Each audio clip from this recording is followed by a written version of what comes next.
ಎಲ್ಲರೂ ಆದಿಕಾಂಡ 28:15 ತೆಗೆದು ಹೋದ್ರಿ. ಎಲ್ಲರೂ ತೆಗಿರಿ. ಆದಿಕಾಂಡ 28:15. ಇದಲ್ಲದೆ ನಾನು ನಿನ್ನ ಸಂಗಡ ಇದ್ದು ನೀನು ಹೋಗುವ ಎಲ್ಲ ಸ್ಥಳಗಳಲ್ಲಿ ನಿನ್ನನ್ನು ಕಾಪಾಡಿ ತಿರುಗಿ ಸ್ಥಳಕ್ಕೆ ಬರಮಾಡುತ್ತೇನೆ. ನಾನು ನಿನಗೆ ಹೇಳಿದ್ದನ್ನೆಲ್ಲ ನೆರವೇರಿಸಿದ ಹೊರತು ಬಿಡುವುದಿಲ್ಲ ಅದನ್ನು. ಎಲ್ಲ ಪ್ರಾರ್ಥನೆ ಮಾಡೋಣ.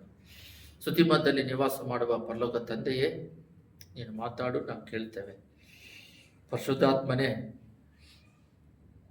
ನನಗೆ ನೀನು ಏನು ಮಾತಾಡಬೇಕಾಗಿದೆಯೋ ಅದನ್ನು ಮಾತಾಡ್ರಿ. ಇಲ್ಲಿ ಕೂಡಿ ಬಂದಿರೋರ ಹೃದಯದಲ್ಲಿ ಏನು ಮಾತಾಡಬೇಕೋ ಅದನ್ನು ಮಾತಾಡ್ರಿ. ಮಾತಾಡಿ ಅಪ್ಪ, ನಮ್ಮ ಜೀವಿತಗಳು ನಿನ್ನಲ್ಲಿ ಬೆಳಗುವಂತೆ ಕೃಪೆ ಮಾಡಿರಿ, ಫಲ ಕೊಡುವಂತೆ ಕೃಪೆ ಮಾಡಿರಿ. ದೇವರೇ, ನೀನೇ ಸತ್ಯವಾಗಿದೆಯಾ? ಸತ್ಯವೇ ಅಪ್ಪ ವಾಕ್ಯವಾಗಿದೆ. ಈ ವಾಕ್ಯಗಳು ನಮ್ಮ ಹೃದಯದಲ್ಲಿ ಫಲ ಕೊಡುವಂತೆ, 100% ಫಲ ಕೊಡುವಂತೆ ಕೃಪೆ ಮಾಡಿ ಆಶೀರ್ವದಿಸಿರಿ. ಆ ವಾಕ್ಯಗಳು ಕೇಳೋದು ಮಾತ್ರವಲ್ಲ, ಅದನ್ನು ಇಟ್ಟುಕೊಂಡು ನಮ್ಮ ಜೀವಿತದಲ್ಲಿ ಅಳವಡಿಸಿಕೊಂಡು ಅದು ನಮ್ಮ ಜೀವಿತವನ್ನು ಪರಿವರ್ತನೆ ಮಾಡುವ ರೀತಿಯಲ್ಲಿ ವಾಕ್ಯಗಳು ಕಾರ್ಯ ಮಾಡಲಿ.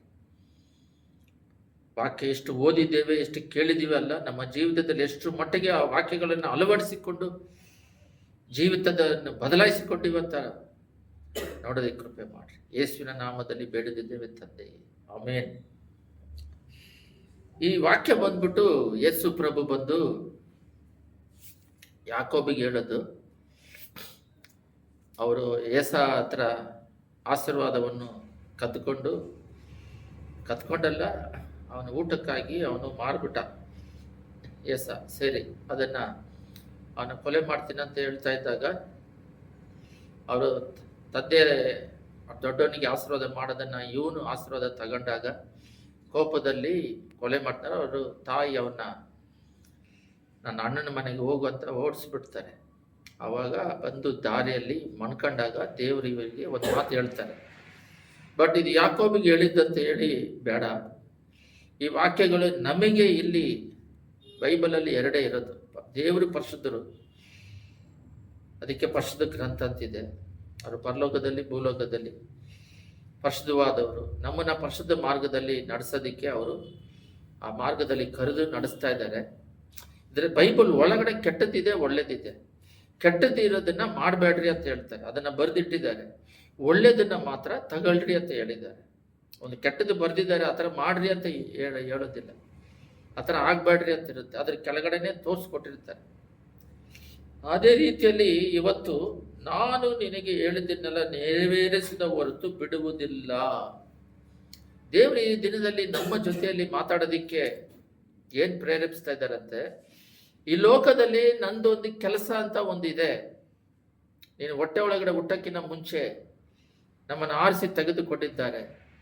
ಸುಮ್ಮನೆ ಆಕ್ಸಿಡೆಂಟ್ ಆಗಿ ನಾವೆಲ್ಲ ದೇವ್ರನ್ನ ನಂಬಿಲ್ಲ. ಎಷ್ಟೋ ಜನ ನಮ್ಮ ದೇವರು ಇದ್ದಾರೆ, ಇಂಡಿಯಾದಲ್ಲಂತೂ ಅಧಿಕವಾಗಿದ್ದಾರೆ.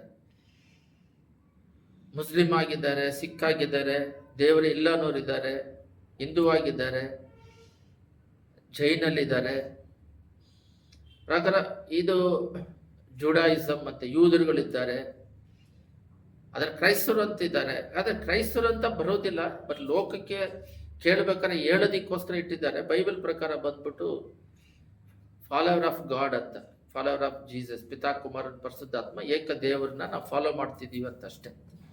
ಇಲ್ಲಿ ಮತ ಗೀತ ಏನು ಬರೋದಿಲ್ಲ. ಓದಿದ್ದಾರೆ, ಓದಿಲ್ಲ, ಕರ್ರಗಿದ್ದಾರೆ, ಬೆಳಗಿದ್ದಾರೆ. ಸರಿ, ನಾವು ದೇವರ ವಾಕ್ಯಕ್ಕೆ ಹೋಗೋಣ. ಇಲ್ಲಿ ದೇವರು ಈ ಲೋಕದಲ್ಲಿ ನಮ್ಮನ್ನ ಕ್ರೈಸ್ತರಾಗಿ ಇದ್ದೀವಿ ಅಂತ ಹೇಳಿದ್ರೇನೆ ಅವ್ರ ಮೇಲೆ ಏನೋ ಒಂದು ಪ್ಲಾನ್ ಇಟ್ಟಿದ್ದಾರೆ ಅಂತ ಅರ್ಥ.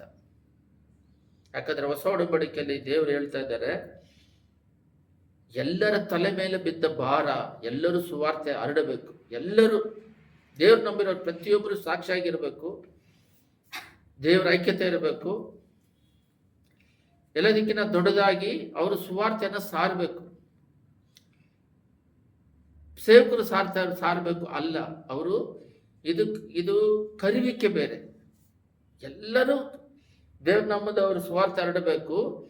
ಕರುವಿಕೆ 5 ವಿಧವಾದ ಸೇವೆಗೆ ಕರುವಿಕೆ ಬೇರೆ. ಅವ್ರು ಕರೆದಾಗ ಅದನ್ನ ಮಾತ್ರ ಮಾಡ್ಕೊಂಡು ಹೋಗ್ತಾ ಇರ್ತಾರೆ. ಆದರೆ ಸೇವಕರಿಗಿನ್ನ ದೇವ್ರು ನಂಬಿರೋರು, ದೇವ್ರನ್ನ ಫಾಲೋ ಮಾಡೋರು ಅಧಿಕವಾಗಿರೋದ್ರಿಂದ, ಅವರ ಸಂಖ್ಯೆಗಳು ಅಧಿಕವಾಗಿರೋದ್ರಿಂದ ಅವರು 4 ಭಾಗದಲ್ಲಿ ಅವರು ಅವರ ದೇವರ ಒಂದು ಉದ್ದೇಶವನ್ನು ನೆರವೇರಿಸಬೇಕು. ಎಲ್ಲೆಲ್ಲ ಅಂದ್ರೆ ಕುಟುಂಬದಲ್ಲಿ, ಒಂದು ಕುಟುಂಬದಲ್ಲಿ ನೋಡ್ರಿ, ಒಂದು ಕುಟುಂಬ ಚಿಕ್ಕದಾಗಿ ಒಬ್ಬರೇ ಆಗಿ ಒಂದು ಲೇಡೀಸ್ ಒಂದು ಮನೇಲಿ ಹುಟ್ಟುತ್ತೆ, ಒಂದು ಗಂಡು ಎಲ್ಲ ಹುಟ್ಟುತ್ತಾನೆ, ಅವರಿಬ್ಬರಿಗೂ ಜೊತೆ ಆಗುತ್ತೆ, ಜೊತೆ ಆದ್ಮೇಲೆ ಅವ್ರಿಗೆ ಮಕ್ಕಳು ಆಗುತ್ತೆ. ಅಲ್ಲಿ ಪ್ಲಾನ್ ಎಕ್ಸಿಕ್ಯೂಟ್ ಆಗುತ್ತೆ, ಒಂದೇ ದಿನದಲ್ಲ. ಒಂದು ದಿನದ ಕಾನ್ಸೆಪ್ಟೇ ಬೈಬಲ್ ಅಲ್ಲಿ ಇಲ್ಲ. ಫ್ಯೂಚರ್ ಅದು ಬಂದು ಲೋಕದಲ್ಲಿ ಮಕ್ಕಳಿಗೆ ದೊಡ್ಡವರಾದ ಮೇಲೆ ಓದೋದಕ್ಕೆ ಈ ಸ್ಕೂಲು ಆ ಸ್ಕೂಲು, ಕಾರ್ ಬೇಕು, ಈ ಸೌಕರ್ಯಗಳಿಗೆ ಹೋಗ್ತಾ ಇದಾರೆ ಹೊರತು, ಆದ್ರೆ ದೇವರ ಪ್ಲಾನ್ ಬಂದ್ಬಿಟ್ಟು ಇದು ದೇವ್ರು ಕೊಡ್ತಾರೆ, ಅದು ಬೇಡ ಅಂತ ಹೇಳ್ತಿಲ್ಲ. ಆದರೆ ಈ ಲೋಕದಲ್ಲಿ ಒಂದು ದೊಡ್ಡ ಉದ್ದೇಶ ದೇವ್ರು ಇಟ್ಟಿದ್ದಾರೆ, ಎಲ್ಲ ಗಮನ ಇಟ್ಟು ಕೇಳ್ರಿ. ಆ ಪ್ಲಾನ್ ಬಂದು ದೊಡ್ಡವರಾದ ಮೇಲೆ ಅವರ ಮೂಲಕ ಏನೋ ಒಂದು ಪ್ಲಾನ್ಗಳು, ಸಂತತಿಗಳು ಈ ಲೋಕದಲ್ಲಿ ಕೆಲಸ ಮಾಡಿ ಪರಲೋಕದಲ್ಲೂ ನಿತ್ಯದಲ್ಲೂ ಆ ಕೆಲಸ ಮಾಡಿ ಮುಗಿಸೋದ್ರಿಂದ ಅಲ್ಲಿ ನಾವು ದೇವ್ರ ಜೊತೆಲಿ ಇರಬೇಕಾಗಿರೋದು, ಅಲ್ಲಿಗೂ ಸುತ್ತಿಸೋದಿರುತ್ತೆ. ಅಲ್ಲೂ ದೇವರು ಈ ಪ್ಲಾನ್ ಅಲ್ಲಿ ನಮ್ಮನ್ನ ಇಲ್ಲಿ ಇಟ್ಟಿದ್ದಾರೆ. ಈ ಪ್ಲಾನ್ ಅನ್ನ ನಾವು ತಿಳ್ಕೊಂಡು ಅದ್ರ ಪ್ರಕಾರ ನಡೆಯೋದಿಕ್ಕೆ ನಮ್ಮನ್ನು ನಾವು ಎಬ್ಬಿಸಿಕೊಡ್ಬೇಕು. ಎಲ್ಲರ ಮೇಲೆ ಇಟ್ಟಿದ್ದಾರೆ. ಆದರೆ ಈ ಪ್ಲಾನ್ ಅನ್ನು ನಾವು ಮರ್ತು ಬಿಟ್ಟು ಈ ಲೋಕದಲ್ಲಿ ಬಂದಿದ್ದ ತಕ್ಷಣ, ನೋಡ್ರಿ, ಈ ಲೋಕದಲ್ಲಿ ಇದೀವಲ್ಲ, ಈ ಲೋಕದಲ್ಲಿ ಇದ್ದಾಗ 2 ಕಾರ್ಯ ಇರುತ್ತೆ, ಎಲ್ಲ ಕಡೆನೂ 2 ಇರುತ್ತೆ. ಒಂದು, ಲೋಕದಲ್ಲಿ ನಮ್ಮನ್ನು ಇಟ್ಟಿದ್ದಾರೆ ಕಣ್ಣಿಗೆ ಕಾಣುವಂಥದ್ದು. ಎರಡನೇದು ಸ್ಪಿರಿಚುವಲ್ ಜೀವನ, ಆತ್ಮ ಇದೆ ಅಂತ ನಂಬ್ತಾ ಇದೀವಲ್ಲ, ಮೃಗಗಳಿಗಿಲ್ಲ. ಅದನ್ನೆಲ್ಲ ಸೈನ್ಸ್ ಅಲ್ಲಿ ಕೂಡ, ಮ್ಯಾಥ್ಸ್ ಅಲ್ಲಿ ಕೂಡ ಎಲ್ಲದರಲ್ಲೂ ಇದೆ, ಈ ಬೈಬಲ್ ಅಲ್ಲೂ ಇದೆ. 1 ಥೆಸಲೋನಿಕರ್ 5:23 ಸ್ಪಷ್ಟವಾಗಿದೆ. ಏನಿದೆ ಅಂದ್ರೆ ಪ್ರಾಣ, ಆತ್ಮ, ಶರೀರ ಅಂತ. ಇಂಗ್ಲಿಷ್ ಅಲ್ಲಿ ಬಾಡಿ, ಸೋಲ್, ಸ್ಪಿರಿಟ್ ಅಂತ. ಬೇಕಾದ್ರೆ ತೆಗೆದಿದ್ರೆ ತೆಗೀರಿ. 1 ಥೆಸಲೋನಿಕರ್ 5:23 ಸ್ಪಷ್ಟವಾಗಿದೆ. ಕರ್ತನಾದ ಯೇಸು ಕ್ರಿಸ್ತನು ಬರಬೇಕಾದ್ರೆ ಈ ಪ್ರಾಣ, ಆತ್ಮ, ಶರೀರ ಕಲ್ಮಶವಿಲ್ಲದಾಗೆ ದೇವರ ದೃಷ್ಟಿಯಲ್ಲಿ ನೋಡ್ರಿ ಸಿಕ್ತು, ಯಥಾರ್ಥವಂತರಾಗಿ ಕಾಪಾಡಲ್ಪಡಲಿ ಅಂತ. 3 ಒಂದೇ ಜಾಗದಲ್ಲಿದೆ. ಆತ್ಮ ಇದೆ ಅಂತ ಗೊತ್ತು, ಅದು ಮೃಗಗಳಿಗಿಲ್ಲ, ಯಾವುದಕ್ಕೂ ಇಲ್ಲ. ಅವರಿಗೆ ಏಂಜಲಿಗೆ ಬಾಡಿ ಇಲ್ಲ, ರಕ್ತ ಮಾಂಸ ಇಲ್ಲ. ನೋಡ್ರಿ, ಓದ್ತೀನಿ. 1 ಥೆಸಲೋನಿಕರ್ 5:23 ಶಾಂತಿದಾಯಕನಾದ ದೇವರು ತಾನೇ, ಕ್ಲೀನ್ ಆಗಿದೆ ನೋಡ್ರಿ, ಶಾಂತಿದಾಯಕನಂತಿದೆ ನೋಡ್ರಿ. ದೇವರು ಶಾಂತಿ ನಿಮ್ಮನ್ನು ಪರಿಪೂರ್ಣವಾಗಿ ಪವಿತ್ರ ಮಾಡಲಿ. ನಮ್ಮನ್ನು ಪವಿತ್ರ ಮಾಡಬೇಕು. ನಮ್ಮ ಕರ್ತನಾದ ಯೇಸು ಕ್ರಿಸ್ತನ ಪ್ರತ್ಯಕ್ಷನಾದಾಗ ನಿಮ್ಮ ಆತ್ಮ, ಪ್ರಾಣ, ಶರೀರಗಳು 3 ಇದೆ ನೋಡ್ರಿ, ಬಾಡಿ, ಸೋಲ್, ಸ್ಪಿರಿಟ್, ದೋಷವಿಲ್ಲದೆ ಸಂಪೂರ್ಣವಾಗಿ ಕಾಡಿಸುವಂತೆ ಕಾಪಾಡಲ್ಪಡಲಿ. ನಿಮ್ಮನ್ನು ಕರೆಯುವವನು ನಂಬಿಕಸ್ತನು, ಆತ ನಿನ್ನ ಕಾಯುವನು ಸಾಧ್ಯ. ಇಲ್ಲಿ ಇದೆ ನೋಡ್ರಿ, ಇಲ್ಲಿ ಆತ್ಮ ಇದೆ. ಇದಕ್ಕೆ ಇದೆ ಅಂತ ಗೊತ್ತು, ಇದಕ್ಕೆ ಆಹಾರನೇ ಕೊಡಲ್ಲ, ಅದರ ಬಗ್ಗೆ ಯೋಚನೆನೇ ಇಲ್ಲ. ಅದು ಸಮಾಧಾನವಾಗಿರಬೇಕು, ಪರಿಶುದ್ಧವಾಗಿರಬೇಕು, ನೀತಿ ಉಳ್ಳದಾಗಿರಬೇಕು. ಆ ಹೃದಯ ಬಂದು ಒಳ್ಳೆ ಮನಸ್ಸಾಕ್ಷಿ ಇರಬೇಕು.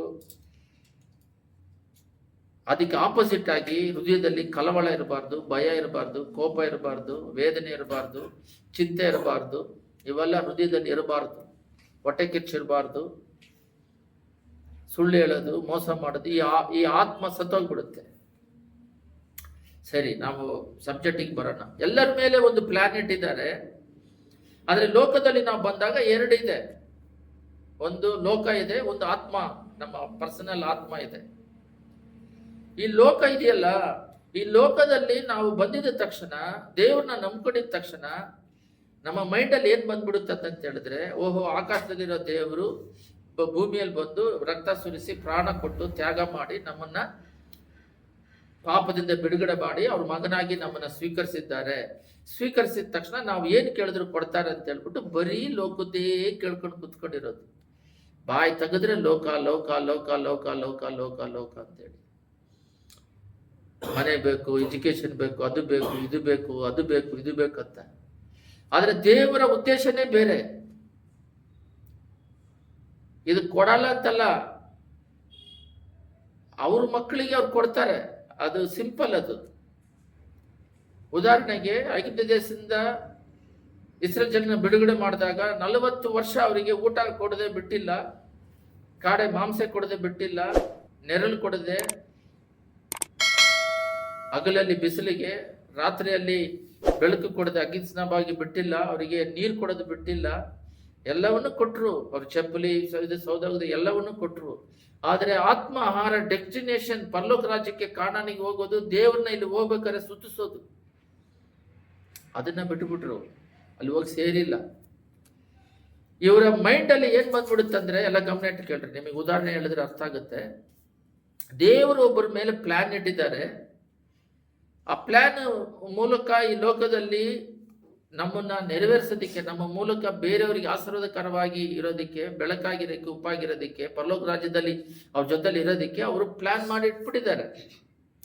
ಭೂಲೋಕದಲ್ಲಿ ನಾವೇನ್ ಮಾಡ್ತಾ ಇದೀವಿ ಅಂತ ಹೇಳಿದ್ರೆ, ಈ ಸಾಕನಿಗೆ ಉದಾಹರಣೆ ತೆಗೆದ್ರೆ ನಿಮ್ಗೆ ಅರ್ಥ ಆಗುತ್ತೆ ಅನ್ಸುತ್ತೆ. ಇವಾಗ ಪ್ರಾಣಾತ್ಮ ಶರೀರ ಆತ್ಮ ಇದೆ ಅಂತ ತೋರಿಸ್ಕೊಟ್ಟೆ, ಆದ್ರೆ ಅದ್ರ ಬಗ್ಗೆ ಗಮನ ಇಲ್ಲ.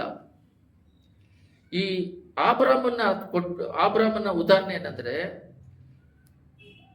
ಲೋಕ ಇವಾಗ ಒಂದು ಮಗ, ಸ್ವಂತ ಮಗ ಈಸಾಕ್, ಆ ಈಸಾಕ್ನ ಕೊಟ್ಬಿಟ್ಟು ಲೋಕ ಬೇಕಾ ನಾನ್ ಬೇಕಾ? ಇಲ್ಲ ತಂದೆ ನೀನು ಬೇಕು, ಮಗನ ಬೇಕಾದ್ರೆ ಬಲಿ ಕೊಡಕ್ ರೆಡಿ. ಆ ರೀತಿ ಇವಾಗ ನಿಮ್ಮನ್ನ ಲೋಕದಲ್ಲಿ ಇಟ್ಬಿಟ್ಟು, ಕಣ್ಣಿಗೆ ಕಾಣೋದನ್ನ ಇಟ್ಬಿಟ್ಟು ಲೋಕ ಬೇಕಾ ನಾನ್ ಬೇಕಾ? ಇಲ್ಲ ತಂದೆ ನೀನು ಬೇಕು. ನೀನು ಬೇಕಂದಾಗ ಮೊಟ್ಟ ಮೊದಲ ಸಾರಿ ದೇವರ ರಾಜ್ಯವನ್ನು, ನೀತಿಯನ್ನು, ಪ್ರಾರ್ಥನೆ 24x7 ಇದೆಯಲ್ಲ, ಈ 24x7 ಅಲ್ಲಿ 24x7 ಅಲ್ಲಿ ದೇವರ ಮೈಂಡು, ಹೃದಯ ಅದ್ರ ಬಗ್ಗೆನೇ ಇರಬೇಕು.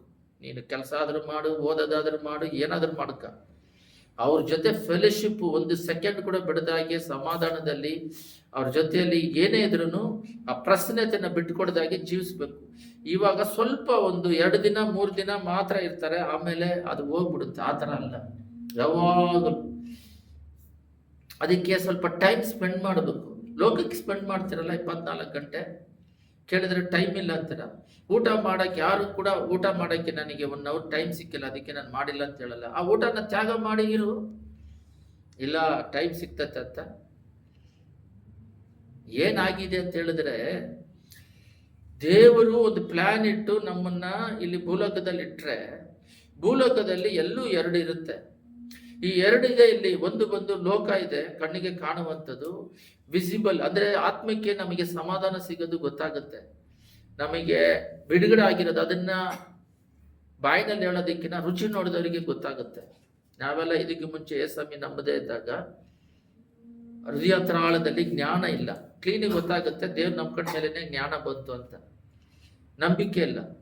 ಒಂದು ಉದಾಹರಣೆಗೆ, ಒಂದು ಹಾವು ಬಂದ್ರೆ ನೋಡಿದ್ರೆ ನಾವೇನ್ ಮಾಡ್ತಾ ಇದ್ದೀವಿ? ಸಡನ್ ಆಗಿ ಎದುರಿಗೆ ಬಂದು ಕಡಿಯಕ್ಕೆ ಬರುತ್ತೆ, ಅವಾಗ ಏನ್ ಮಾಡ್ತಾ ಇದ್ದೀವಿ? ಇವಾಗ ವಿಶ್ವಾಸ ಅಂತ ಯೇಸು ನಾಮದಲ್ಲಿ ಬಾಯಿ ಕಟ್ತಾ ಇದ್ದೀನಿ ಅಂತೀವಿ. ಆ ಥರ ಬಹಳ ಸಲ ನಡೆದಿದೆ. ನಾಯಿಗೆ ಅದು ಸ್ಕಾರ್ಪಿಯೋ ಕಡಿದ್ರೂ ಕೂಡ ವಿಶ್ವಾಸದಲ್ಲಿ ಆಸ್ಪತ್ರೆಗೆ ಹೋಗದಾಗೆ ಆಸ್ಪತ್ರೆಯೆಲ್ಲ ಇತ್ತು. ಇದಕ್ಕೆ ಮುಂಚೆ ಆ ಡಿಫ್ರೆನ್ಸ್ ಗೊತ್ತಾಗುತ್ತೆ. ದೇವ್ರು ನಂಬಿರೋದಕ್ಕೂ ಸ್ಪಿರಿಚುವಲ್ ಅಲ್ಲಿ, ಆತ್ಮಿಕದಲ್ಲಿ ನಡೆಯುವಂಥದ್ದು.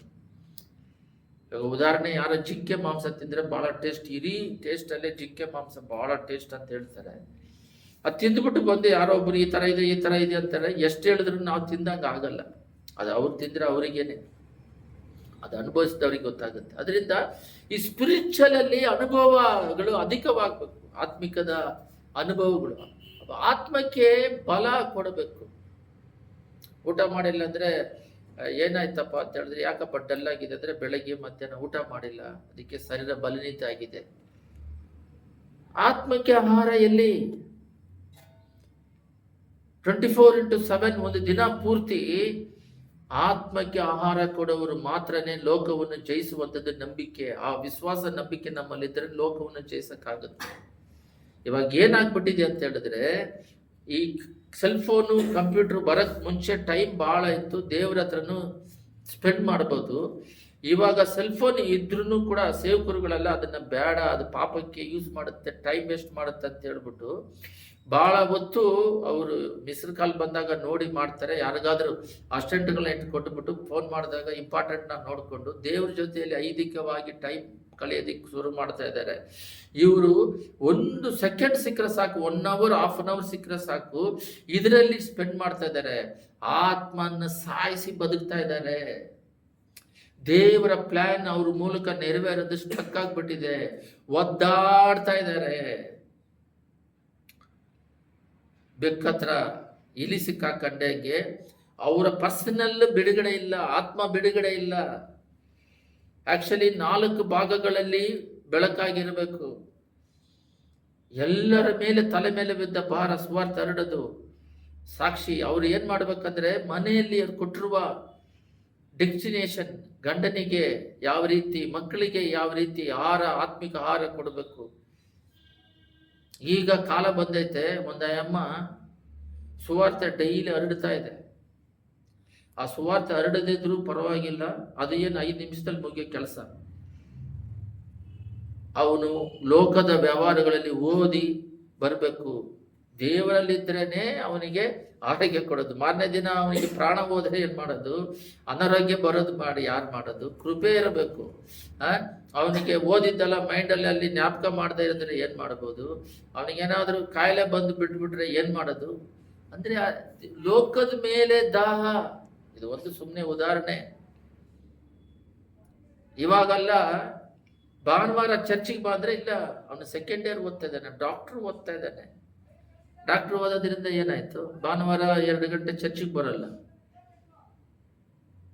ಅವರು ವಿಶ್ವಾಸಿಗಳು, ಅವರು ದೇವರಿಗೆ ಮೊದಲನೇ ಸ್ಥಾನ ಕೊಡ್ತಾರೆ.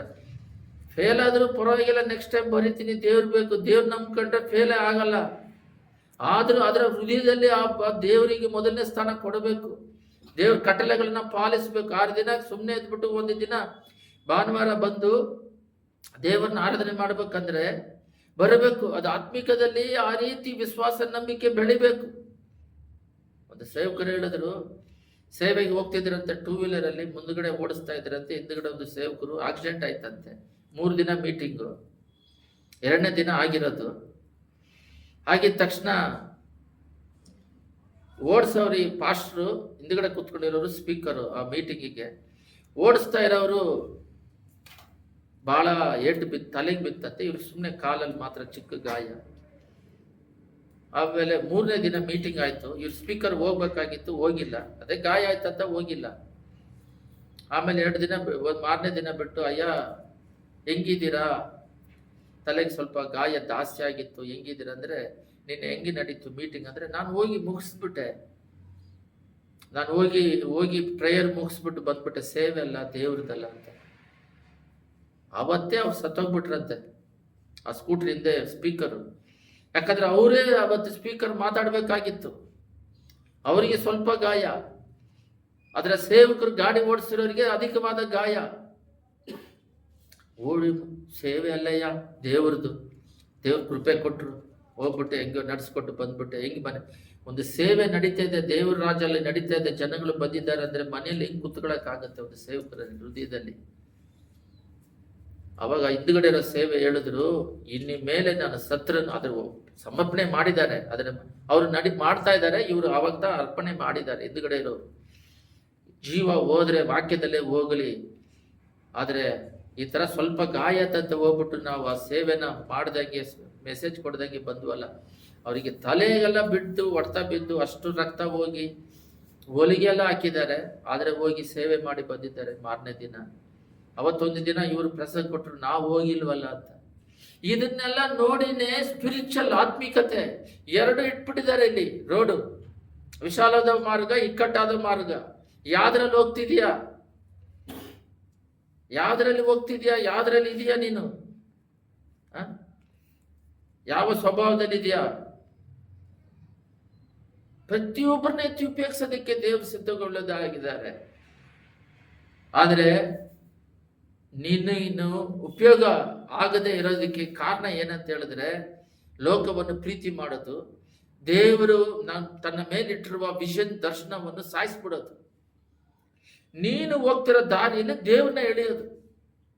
ನನಗದು ಬೇಕು, ಅದು ದೇವ್ರಿಗೆ ಇಷ್ಟ ಇಲ್ಲ ಕೊಡಕ್ಕೆ, ಬಲವಂತ ಮಾಡೋದು. ವಿಲ್ ಬೇರೆ, ಪರ್ಮಿಷನ್ ಬೇರೆ. ದೇವರ ಚಿತ್ತದಿಂದ ಪ್ರೀತಿಯಿಂದ ಕೊಡೋದು ಬೇರೆ, ನಾವೇ ಬಲವಂತ ಮಾಡಿ ತಗೊಳ್ಳೋದು ಬೇರೆ.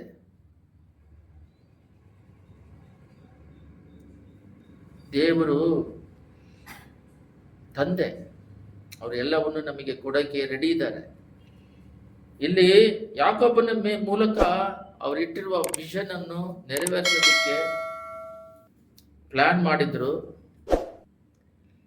ಅದನ್ನ ನೆರವೇರಿಸ್ತೀನಿ ಅಂತ ಹೇಳಿದ್ರು. ಯಾಕಂದ್ರೆ ಯಾಕೋಬ್ ಮೂಲಕ 12 ಗೋತ್ರ ಬರಬೇಕು. ಆ ಗೋತ್ರದಲ್ಲಿ ಯೂದ ಗೋತ್ರದಿಂದ ದಾವಿದ ಬರಬೇಕು. ಅದರಿಂದ ಯೇಸು ಸ್ವಾಮಿ ಹುಟ್ಟಬೇಕು. ಯೋಸೇಫನವನು ಹೋಗಿ ಅಲ್ಲಿ ಆಲ್ರೆಡಿ ದರ್ಶನಗಳಿತ್ತು. ದರ್ಶನ ಮಾತ್ರ ಕೊಟ್ಟುಬಿಟ್ರು ಯೋಸೇಫನಿಗೆ. ಆದರೆ ಸೆಂಟ್ರಲ್ಲಿ ಕಷ್ಟ ಇರುತ್ತೆ, ಎಲ್ಲ ಗಮನ ಇಟ್ಟು ಕೇಳ್ರಿ. ಯೋಸೇಫನಿಗೆ ದರ್ಶನ ಬಂದಿದ ತಕ್ಷಣ ಯೋಸೇಫನ ಮನಸ್ಸು ಆತ ಇನ್ನೇನು ಬಿತ್ತು, ನನಗೆ ದರ್ಶನ ಬಂದ್ಬಿಡ್ತು, ಇನ್ನೇನು ನಾನು ಆಗ್ತೀನಿ ಅಂತಲ್ಲ. ದರ್ಶನ ಬಂದಾಗಲೇ ಪ್ರಾಬ್ಲಮ್ ಸ್ಟಾರ್ಟ್ ಆಯ್ತು. ಅವ್ರ 10 ಜನ ಅಣ್ಣಂದಿರು ಬಂದು ಕಾಲಿಗೆ ಬೀಳೋ ಥರ ಆ ಸಿವುಡು ಎಲ್ಲ ಎದ್ದು ನಿಂತ್ಕೊಳ್ಳುತ್ತೆ. ಅವರಿಗೆ ನನಗೆ ನಮಸ್ಕಾರ ಮಾಡ್ತಂತ ಹೇಳ್ತಾರೆ. ಸೂರ್ಯ ಚಂದ್ರಗಳು ನನಗೆ ನಮಸ್ಕಾರ ಮಾಡ್ತಂದ್ರೆ ತಂದೆ ತಾಯಿ. ಈ ಕನಸು ಹೇಳಿದ ತಕ್ಷಣ ವಿಷನ್ ನೋಡ್ರಿ, ಹೇಳ್ತಾ ಇದ್ದೀನಿ, ನಮ್ಮ ಮೇಲೆ ಒಂದು ದರ್ಶನ ಇಟ್ಟಿದ್ದಾರೆ ದೇವರು. ಆದರೆ ನಾವು ಲೋಕ ಬಿಟ್ಟಿರೋದ್ರಿಂದ ಇದ್ರ ಮೇಲೆ ಮುಳುಗಿ ಮೈಂಡಲ್ಲಿ, ಹೃದಯದಲ್ಲಿ ಆತ್ಮ ಅಂತ ಐತೆ. ಈ ಲೋಕದಲ್ಲಿ ಅವರ ವಿಲ್ ಮಾಡಿ, ಅವರ ಚಿತ್ತ ಮಾಡಿ ಪರಲೋಕ ರಾಜ್ಯದಲ್ಲಿ ಹೋಗ್ಬೇಕು. ಆದರೆ ನಾವೇನ್ ಮಾಡ್ತಾ ಇದೀವಿ ಅಂದ್ರೆ ಲೋಕನ ಪ್ರೀತಿಸಿ ಆ ದರ್ಶನ ವಿಷಯನ ಸಾಯಿಸ್ಬಿಟ್ಟು ಇದರಲ್ಲಿ ಮುಳುಗಿದ್ದೇವೆ. ಆದರೆ ಯಾಕೋಬನಿಗೆ ಕೊಟ್ಟ ದರ್ಶನವನ್ನು ಅವ್ರ ಮೂಲಕ ಇಟ್ಟಿರೋ ಪ್ಲಾನ್ ಅನ್ನು ಯಾವ ರೀತಿ ಎಕ್ಸಿಕ್ಯೂಟ್ ಮಾಡಿದ್ರು ಅಂತ ಹೇಳ್ತಾ ಇದ್ದೀನಿ. ಯೋಸೇಫನು ಹುಟ್ಟುತ್ತಾನೆ. ಯಾಕೋಬಿಂದ ಯಾರು ಹುಟ್ಟಿದ್ದು? ಅಬ್ರಾಮಿಂದ ಯಾರು ಮಕ್ಕಳು? ಈಸಾಕನಿಗೆ ಇಬ್ರು, ಏಸಾಯ ಒಬ್ಬ, ಇನ್ನೊಬ್ಬ ಚಿಕ್ಕವನು ಯಾಕೋಬು. ಯಾಕೋಬನಿಂದ 12 ಜನ ಹುಟ್ಟುತ್ತಾರೆ. ಅದರಲ್ಲಿ ಒಬ್ಬರು ಯೋಸೇಫನ ಬಗ್ಗೆ ನೋಡೋಣ ಇವಾಗ. ಯಾವ ರೀತಿಯ ಪ್ಲಾನ್ ಎಕ್ಸಿಕ್ಯೂಟ್ ಆಯ್ತಂತ. ನಾನು ನನ್ನ ಚಿತ್ತ ನಿನ್ನ ನೆರವೇರೋವರೆಗೂ ಬಿಡೋದಿಲ್ಲ ಅಂತ ಹೇಳಿದ್ರು. ಅವರು ಜೀವಂತವಾಗಿ ಇರಬೇಕಾದ್ರೆ ಎಲ್ಲ ನಡೆದಿದೆ. ಅದು ನಡೆದಿರೋದು ಹೆಂಗೆ? ಯೋಸೇಫನು ಕನಸು ಬಿತ್ತು. ಅದು ಯಾಕೋಬನಿಗೆ ಕೊಟ್ಟಿರುವ ದರ್ಶನನೇ ಯೋಸೇಫದು ನೆರವೇರಿತು. ಏನ್ ಪ್ಲಾನ್ ಅಂತ ಹೇಳ್ತೀನಿ. ಕನಸು ಬಂದಿದ ತಕ್ಷಣ ಕನಸುಗಾರ ಬಂದ ಅಂತೇಳಿ ಹಳ್ಳದಲ್ಲಿ ಹಾಕಿದ್ರು. ಯಾಕೆ ಕಷ್ಟ ಬರುತ್ತೆ? ದೇವರು ದರ್ಶನಗಳು, ವಿಷನ್ಗಳು ಮಾಡಬೇಕಂದ್ರೆ ಉಪದ್ರವಗಳು, ಹೋರಾಟಗಳು ಬರುತ್ತೆ. ಅಷ್ಟರ ಮಟ್ಟಿಗೆ ಮೈಂಡ್, ಹೃದಯ ಸ್ಟ್ರಾಂಗ್ ಮಾಡಿಕೊಂಡು ದೇವ್ರು ನಮ್ಮಲ್ಲಿ ಇದ್ದಾರೆ ಅಂತೇಳಿ ಎಲ್ಲವನ್ನು ಮಾಡ್ಕೊಂಡು ಹೋಗೋದಿಕ್ಕೆ ಬರಬೇಕು. ಈಗ ಚಿಕ್ಕದಾಗಿ ಒಂದು ಜ್ವರ ಬಂದ್ರೆ ಜ್ವರ ಬಿತ್ತು, ಒಂದು ಕೈಕಾಲು ನೋಡಿದ್ರೆ ನನಗೆ ಕೈಕಾಲು ನೋಡ್ತು. ಚರ್ಚಿಗೆ ಮಾಮೂಲಿಗೆ ಚರ್ಚಿಗೆ ಬರಲ್ಲ. ಇಂಥವ್ರನ್ನೆಲ್ಲ ಇಟ್ಕೊಂಡು ದೇವ್ರು ಏನು ಮಾಡೋಕ್ಕಾಗಲ್ಲ, ಸೋಂಬೇರಿಗಳು. ಅವನಿಗೆ ದರ್ಶನ ಬಂದ ತಾನೆ ಯೋಸೇಫಿಗೆ. ಏಕ್ದಮ್ ಆ ಪೊಸಿಷನಿಗೆ ಹೋಗ್ಬೇಕಲ್ಲ. ಮತ್ತೇನಿಗೆ ಗುಂಡಿಯಲ್ಲಿ ಹಾಕಿದ್ರು. ರಾತ್ರಿ ಎಲ್ಲ ಕ್ರಿಸ್ತಾ ಇದ್ದಾನೆ, ಅಣ್ಣ ಕಾಪಾಡ್ರಿ ಅಂತ. ಅಲ್ಲಿ ಪಾವಗಳು ಇದೆಲ್ಲ ಇದೆ, ಕತ್ತಲೆ. ಅದು ಅನುಭವಿಸಿದವ್ರಿಗೆ ಗೊತ್ತಾಗುತ್ತೆ. ಮತ್ತೆ ಸಾಯಿಸೋದು ಬೇಡ ಅಂತ ಅವನ್ನ ಮಾರಿಬಿಡ್ತಾರೆ. ಮಾರಿದ ತಕ್ಷಣ ಏನ್ ಮಾಡಬೇಕು?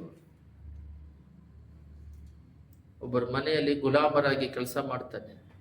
ಪೋತಿಫರನ ಮನೆಯಲ್ಲಿ ತಪ್ಪಿಲ್ಲದೆ ಅವ್ರ ಹೆಂಡತಿ ಸಾಯಿಯ ಸ್ಥಿತಿಗೆ ಬರುತ್ತೆ. ಅವನ್ನ ಹೊಡೆದು ಜೈಲಿಗೆ ಹಾಕ್ತಾರೆ. ಏನ್ ತಪ್ಪು ಮಾಡ್ದ? ಒಳ್ಳೆತನ ಮಾಡಿ. ತಪ್ಪು ಮಾಡಿದ್ರೆ ಕಷ್ಟ. ತಪ್ಪು ಮಾಡಿ ಜೈಲಿಗೆ ಹೋಗೋದು ಓಕೆ. ಅವನು ಒಳ್ಳೇದು ಮಾಡ್ದ. ಪೋತಿಫರನ ಹೆಂಡತಿಯನ್ನು ಮುಟ್ಟದ ಹೆಂಗೆ? ನನ್ನ ಯಜಮಾನನ ಹೆಂಡತಿಯನ್ನು ನಾನು ಮುಟ್ಟದ ಹೆಂಗೆ?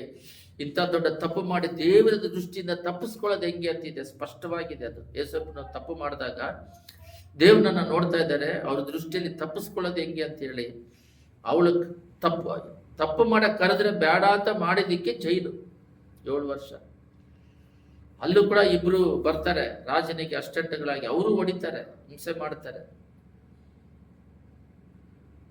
ಒಂದು ಉನ್ನತವಾದ ಸ್ಥಿತಿಗೆ ಹೋಗ್ಬೇಕಾದ್ರೆ ಈ ಉಪದ್ರವಗಳೆಲ್ಲ ಬರ್ತವೆ. ಯಾಕಂದ್ರೆ ಈಗೋ ನಮ್ಮಲ್ಲಿ ಬರದ ಹಾಗೆ, ದೇವರ ಪ್ಲಾನ್ ಎಕ್ಸಿಕ್ಯೂಟ್ ಮಾಡೋದಿಕ್ಕೆ ನಾವು ಬೇರೆ ಡೈರೆಕ್ಷನ್ಗೆ ಹೋಗದ ಹಾಗೆ, ದೇವರ ಉದ್ದೇಶಗಳು ಅಲ್ಲಿ ಹೋಗ್ಬೇಕಂದ್ರೆ ಹಳ್ಳದಲ್ಲಿ ಹಾಕ್ಲೇಬೇಕು, ಮಾರ್ಲೇಬೇಕು.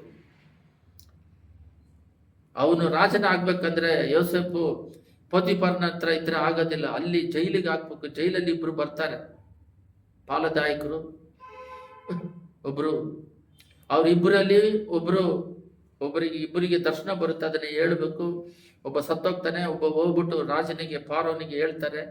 ಇದು ಅವರಿಗೊಂದು ಕನಸು ಬರುತ್ತೆ. ಇದೆಲ್ಲ ದೇವರ ಪ್ಲಾನ್. ಈ ಪ್ಲಾನ್ ನಮ್ಮಲ್ಲಿ ನಡೆಯೋದಿಕ್ಕೆ ನಾವು ಒಪ್ಪಿಸಿ ಬಿಡಬೇಕು. ಉಪದ್ರವಗಳು ಬರ್ತತೆ. ಇದು ಕಷ್ಟ, ಚರ್ಚಿಗೆ ಕೆಲಸ ಮಾಡೋದು ಕಷ್ಟ, ಆ ಕಷ್ಟ, ಈ ಕಷ್ಟ, ಇದೆಲ್ಲ ಇಲ್ಲ. ಇದು ಮಾಡ್ತಾನೆ. ದರ್ಶನ ಏನು, ವಿಷನ್ ಏನು,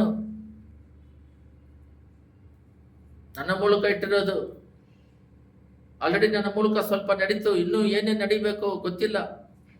ಸ್ವಲ್ಪ ಜನಗಳನ್ನ, ಯವನಸ್ಥರುಗಳನ್ನ ದೇವರಲ್ಲಿ ನಡೆಸಿ ಸೇವೆ ಮಾಡುವ ರೀತಿಯಲ್ಲಿ ದೇವ್ರು ನಮ್ಮನ್ನ ಎತ್ತಿ ಉಪಯೋಗಿಸ್ತಾ ಇದ್ದಾರೆ. ಬಹಳ ಆತ್ಮಗಳು ದೇವ್ರ ಕಡೆ ಬರೋದಿಕ್ಕೆ ಉಪಯೋಗಿಸ್ತಾ ಇದ್ದಾರೆ.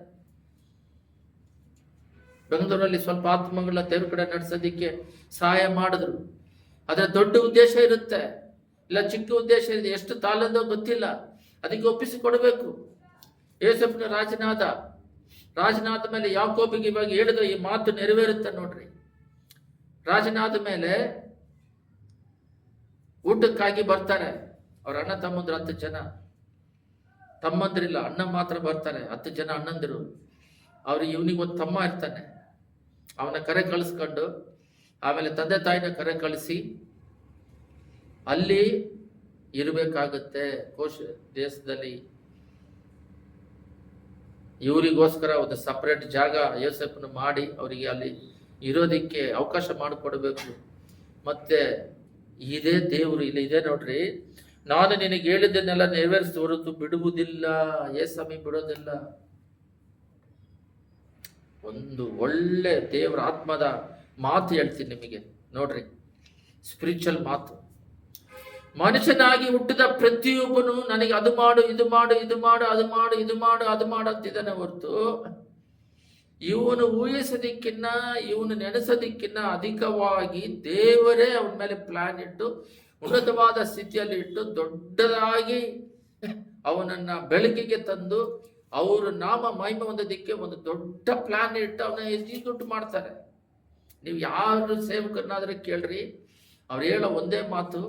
ಸ್ಟಾರ್ಟಿಂಗಲ್ಲಿ ಸುಮ್ಮನೆ ಉದಾಹರಣೆಗೆ ಎಂಥ ಸೇವಕರು ತಗೊಂಡ್ರು, ಸುಮ್ಮನೆ ಒಂದು ಮೂಲೆಯಲ್ಲಿ ಎಲ್ಲೋ ಮೂಲೆಯಲ್ಲಿ ಬಿದ್ದಿರ್ತಾರೆ. ಒಂದು ಏಸನವ್ರನ್ನು ಕೂಡ ತಗೊಂಡ್ರೆ ಆಂಧ್ರದಲ್ಲಿ ಅವ್ರು ಹುಚ್ಚಿಡಿದು ಬಿಟ್ಟು 10 ವರ್ಷ 6ನೇ ಕ್ಲಾಸ್ 3 ಸಲ ಓದ್ಬಿಟ್ಟು ಹುಚ್ಚಿಡಿದು ಬಿಟ್ಟು 7 ವರ್ಷ ಇದ್ರು. ಅಲ್ಪದ ಏನೋ ಒಂದು ರೇಷನ್ ಅಂಗಡಿಯಲ್ಲಿ ಕೆಲಸ ಮಾಡ್ಕೊಂಡು ಅವ್ರು ರೈಸ್ ಮಿಲ್ ಇತ್ತು, ಅದರಲ್ಲಿ ಮಾಡ್ಕೊಂಡು ನೋಡ್ಕೊಂಡು ಹೋಗೋಣ ಅಂತಾನೆ ಇರ್ತಾರೆ. ಅವರಿಗೆ ಪ್ಲಾನ್ ಇರೋದಿಲ್ಲ. ಅವರೇ ಕನಸ್ಕೊಂಡ್ರೂ ಆಗೋದಿಲ್ಲ.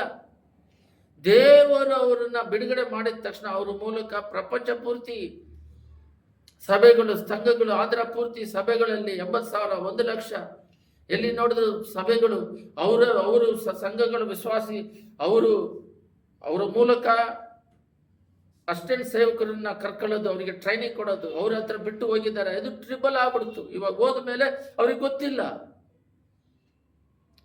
ಯಾಕೋಬನಿಗೆ ಇಸ್ರೇಲ್ ಅಂತ ಹೆಸರು ಬದಲಾಯಿಸಿದ್ರು. ಈಗಲೂ ಹೆಸರು ಇದೆ. ಮಾಡಿದ್ದು 5,000 ವರ್ಷ ಹಿಂದೆ. ಈಗ ಇಸ್ರೇಲ್ ದೇಶ ಇದೆ. ಅವ್ರಿಗೆ ಹೇಳಿದ್ದು ಅವನಿಗೆ ಯಾಕೋಬಿಗೆ ಗೊತ್ತಿಲ್ಲ. ನಿನ್ನ ಮೂಲಕ ಇಟ್ಟಿರೋ ಪ್ಲಾನ್ ನೆರವೇರುತ್ತದೆ. ಈಗಲೂ ಇಸ್ರೇಲ್ ದೇಶ ಅನ್ನೋದು ನಿಂತಿದೆ. ಈಗಲೂ ಒಂದು ಬೆಂಜಮಿನ್ ನತಾನ್ಯೇಲ್ ಅನ್ನೋರು ಪ್ರೈಮ್ ಮಿನಿಸ್ಟರ್ ಈಗ ಇದ್ದಾರೆ ಪ್ರೆಸೆಂಟ್ ಆಗಿ.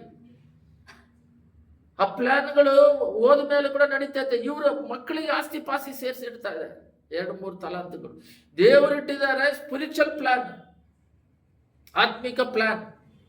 ಇವ್ರ ಪ್ಲಾನ್ ಬಂದ್ಬಿಟ್ಟು ಲೋಕದ ಪ್ಲಾನ್. ನನ್ನ ಮಕ್ಕಳಿಗೆ ಜಾಗ ಇಟ್ಟು ಕೊಡೋ, ಆ ಜಾಗ ಅಲ್ಲ 600 ಅಲ್ಲ 200 ಅಲ್ಲ, ಅವನ್ನ ಇಟ್ಟು ಬಹಳ ಆಸ್ತಿ. ಹೊಸನ ಮಿನಿಸ್ಟ್ರಿ ಎಲ್ಲ ಸ್ವಂತ ಜಾಗ ತಗೊಂಡು ಮಾಡಿದ್ರು. ಅವ್ರ ಹೆಸರಲ್ಲಿ ಮಾಡ್ಕೊಂಡಿಲ್ಲ, ಅದು ಮಿನಿಸ್ಟ್ರಿ ಹೆಸರಲ್ಲಿ ಐತೆ.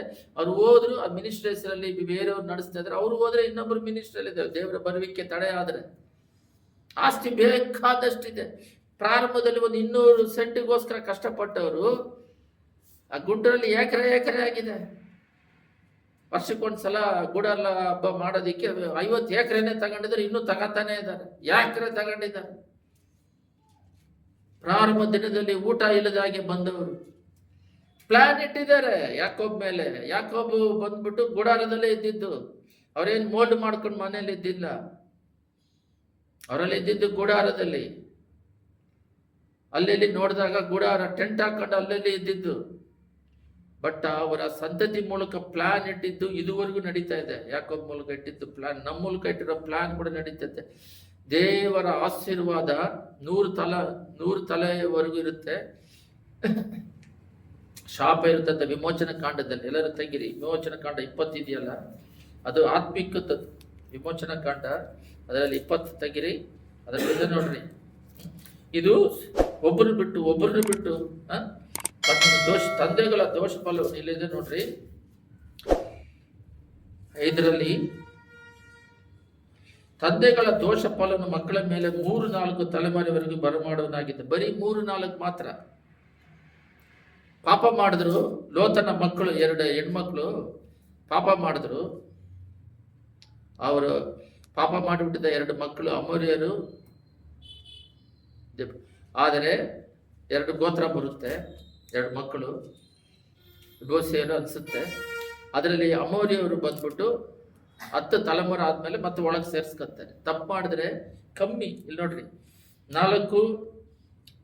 3-4 ತಲಾಂತರವರೆಗೂ ನನ್ನನ್ನು ಪ್ರೀತಿಸಿ ನನ್ನ ಆಜ್ಞೆಯನ್ನು ಕೈಗೊಳ್ಳುವವರಿಗೆ 1000 ತಲೆಮಾರುವರೆಗೂ ತೋರಿಸುವೆನು. 1000.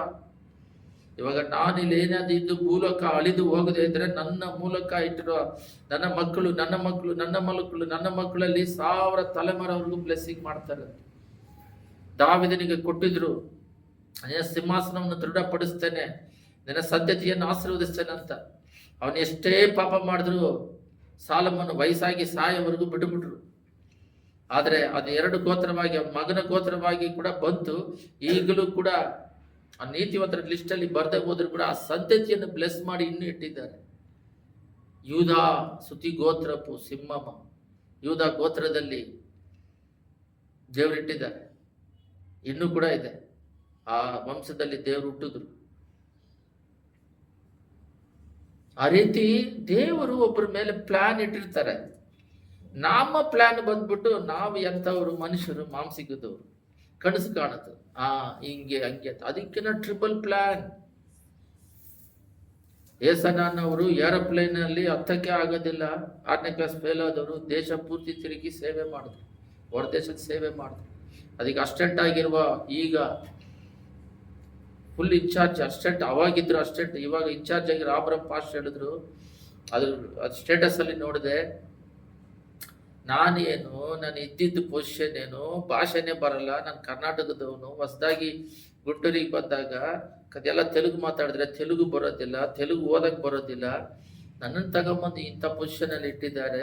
ಏರೋಪ್ಲೇನಲ್ಲಿ ಹೋಗೋದೇನು, ಅಲ್ಲಿ ಸಂಘ ಮಾಡೋದೇನು, ಇಂಥ ದೊಡ್ಡ ವಿಸ್ತಾರವಾದ ಸೇವೆಗೆ ಇನ್ಚಾರ್ಜ್ ಮಾಡೋದೇನು ಗ್ರಹಿಸಕ್ಕಾಗಲ್ಲ. ಪ್ರಾರಂಭದಲ್ಲಿ ನೆನೆಸಿಲ್ಲ. ಅದೇ ದೇವರ ಪ್ಲಾನ್, ಅದನ್ನ ಎಕ್ಸಿಕ್ಯೂಟ್ ಮಾಡಬೇಕು. ಆ ದರ್ಶನ ವಿಷಯನನ್ನು ಬಿಟ್ಟು ಬಿಡಬಾರದು. ದೇವರಿಗೆ ಒಂದು ದುಃಖ ಏನಂತ ಹೇಳಿದ್ರೆ, ಬೇಜಾರು ಏನಂದ್ರೆ, ದೇವರಿಗೆ ಅವರ ಪ್ಲಾನ್ ಅಲ್ಲಿ ನಡೆಸ್ತಾ ಇರ್ತಾರೆ. ನಾವು ಬೇರೆ ರೂಟಿಗೆ ಹೋಗ್ತೀವಿ, ನಮ್ಮನ್ನ ಹೊಡೆದು ಬಡ್ದು ಮತ್ತೆ ವಾಪಸ್ ತಂದು ಆ ದೇವರ ಪ್ಲಾನ್ ನಮ್ಮ ಮೂಲಕ ನೆರವೇರಿಸೋದಿಕ್ಕೆ ಅವ್ರು ಪಡೋ ಕಷ್ಟನೇ, ಅದರಲ್ಲೇ ಎಲ್ಲ ಆಯ್ಸಿ ಹೋಗ್ಬಿಡುತ್ತೆ. ಕೈ ಬಿಟ್ಟುಬಿಟ್ಟು ಸರಿ ಇವನು ಆಗಲ್ಲ. ಒಂದು ಪ್ಲಾನ್ ಇಟ್ಟಿರ್ತಾರೆ, ಎಲ್ಲರ ಮೇಲೆ ಇಟ್ಟಿರ್ತಾರೆ, ಅದನ್ನ ಮಾಡೋಣ ಅಂತ ದೇವರು ಎಕ್ಸಿಕ್ಯೂಟ್ ಮಾಡ್ತಾರೆ. ಅವನು ಮಾಡೋರು ಮಾಡ್ತಾರೆ, ಮಾಡದೇ ಇರೋರನ್ನ ಎಳೆದು ತರಿಸಿ ಮಾಡೋಣ ಅಂತ ಅವರಿಗೆ ಕ್ಷಮಾಪಣೆ ಕೊಟ್ಟು ಅವ್ರನ್ನ ಕ್ಲೀನ್ ಮಾಡಿ, ಎಷ್ಟೋ ಸಲ ತಪ್ಪು ಮಾಡಿದ್ರು ಕ್ಷಮಿಸಿ ಮತ್ತೆ ಅವ್ರನ್ನ ತೊಳೆದು ಶುದ್ಧೀಕರಿಸಿ ಮಾಡೋಣ, ಲಾಸ್ಟಲ್ಲಾದರೂ ಮಾಡೋಣ ಅಂತ ನೋಡ್ತಾ ಇರ್ತಾರೆ. ಕಡೆಯವರೆಗೂ ಅವ್ರು ಒಪ್ಪಿಸಿಕೊಡೋದಿಲ್ಲ, ಕೈ ಬಿಟ್ಟು ಬಿಡ್ತಾರೆ. ಅವರ ಪ್ರಾರಂಭ ಅಲ್ಪವಾಗಿದ್ರು ಮುಗಿಪು ಚೆನ್ನಾಗಿರ್ಬೇಕು. ಬಹಳ ಜನದ್ದು ಪ್ರಾರಂಭ ಭಯಂಕರವಾಗಿರುತ್ತೆ, ಮುಗಿಪು ಸೇರಿ ಇರೋದಿಲ್ಲ. ಆದರೆ ಇವರು ಮುಗಿಪು ಭಯಂಕರ ಘೋರವಾಗಿದೆ, ನರಕದಲ್ಲಿ ಅಳಬೇಕಾಗಿದೆ. ಮುಗಿಪು ಸೂಪರ್ ಆಗಿರ್ಬೇಕು. ಸಿಂಸೋನಾಗೆ ಪ್ರಾರಂಭದಲ್ಲಿ ಅಲ್ಪನಾದರೂ ಮುಡುಗಿಪ್ಪು ಚೆನ್ನಾಗಿತ್ತು. ಬಹಳ ಜನಗಳನ್ನ ಲಾಸ್ಟ್ ಟೈಮಲ್ಲಿ ರಕ್ಷಣೆ ಮಾರ್ಗದಲ್ಲಿ ನಡೆಸ್ದ. ಅಂದರೆ ಅದರ ಸ್ಪಿರಿಚುವಲಿ ತಗೊಳ್ಳೋಣ ನಾವು.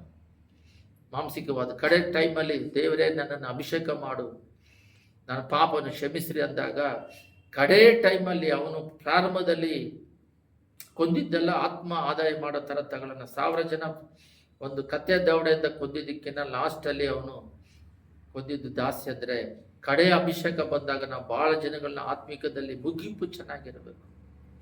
ಆತ್ಮ ಆದಾಯ ಮಾಡಿದವರಾಗಿದ್ದು ನಾವು ಹೊರಡಬೇಕು. ಈ ರೀತಿ ನಾವು ಇದ್ದಾಗ ದೇವರು ಇನ್ನೊಂದು ಪಾಯಿಂಟ್ ಹೇಳ್ತೀನಿ. ದೇವರಲ್ಲಿ ನಡೀತಾ ಇರ್ತೀವಿ, ದೇವರು ನಾವು ಬೆರೆತು ಟ್ರಾವೆಲ್ ಮಾಡ್ತಾ ಇರ್ತೀವಿ ಲೋಕದಲ್ಲಿ. ನಮಗೆ ಸಮಸ್ಯೆ ಮಾಡೋದಿಕ್ಕೆ ಭಯಂಕರವಾಗಿ ಸೈತಾನನು, ಅವನೇನು ಸುಮ್ಮನೆ ಇರೋನಲ್ಲ. ಅವನು ಕುಟುಂಬದಿಂದ ಎಬ್ಬರಿಸ್ತಾನೆ, ಹೆಂಡತಿಯಿಂದ ಎಬ್ಬರಿಸ್ತಾನೆ, ಸಭೆ ವಿಶ್ವಾಸದಿಂದ ಎಬ್ಬರಿಸ್ತಾನೆ. ಕಟ್ಟಡಗಳು ಚರ್ಚ್ ಕಟ್ಟೋದಿಕ್ಕೆ ಎಲ್ಲರೂ ಸೇವಕರು ಹೇಳಿದ್ರು, ಮನೆ ಕಟ್ಟಬಹುದು, ಚರ್ಚ್ ಕಟ್ಟಕ್ಕೆ ಸೈತಾನ ಒಪ್ಪೋದಿಲ್ಲ, ಅದಕ್ಕೆ ತೊಂದರೆ ಮಾಡ್ತಾನೆ. ಮತ್ತೆ ಮನುಷ್ಯರನ್ನ ಎಬ್ಬರಿಸ್ತಾನೆ. ಅವನೇನಾದ್ರೂ ಮಾಡ್ಕೊಳ್ಳಿ. ಒಂದು ಉದಾಹರಣೆ ಹೇಳಿ ನಿಮ್ಮನ್ನ ಬಲಪಡಿಸ್ತೇನೆ. ಎಲ್ಲ ಜನ ಹೇಳೋದು ಒಂದು ತಪ್ಪು ಸ್ಟೇಟ್ಮೆಂಟ್ ಕೊಡ್ತಾರೆ, ದೇವ್ರು ನಂಬ್ಕೊಂಡ್ರೆ ಕಷ್ಟ ಜಾಸ್ತಿ ಬರುತ್ತೆ. ದೇವ್ರು ನಂಬ್ಕೊಂಡಾಗ ಕಷ್ಟ ಬಂದಾಗ, ಅದನ್ನೇ ಇವಾಗ ಹೇಳ್ತಾ ಇದ್ದೀನಿ, ದೇವ್ರ ಜೊತೆ ಟ್ರಾವೆಲ್ ಮಾಡ್ತಿದ್ದಾಗ ಕಷ್ಟಗಳು ಬಂದಾಗ ದೇವರು ಅವನನ್ನ ನಿರ್ಮೂಲ ಮಾಡ್ತಾರೆ. ದೇವರು ಹೇಳ್ತಾರೆ, ನನ್ನ ಮಗ ತಪ್ಪು ಮಾಡಿದ್ರೆ ನಾನು ಅವನ್ನ ಒಡೆದು ಬಡ್ದು ತಿದ್ಕೋತೀನಿ, ಮೂರನೇ ಅವನು ನೀನು ಎಂಟ್ರಾಗ್ಬೇಡ ಅಂತಾನೆ. ಅರ್ಥ ಆಗಿಲ್ಲ ನಿಮಗೆ?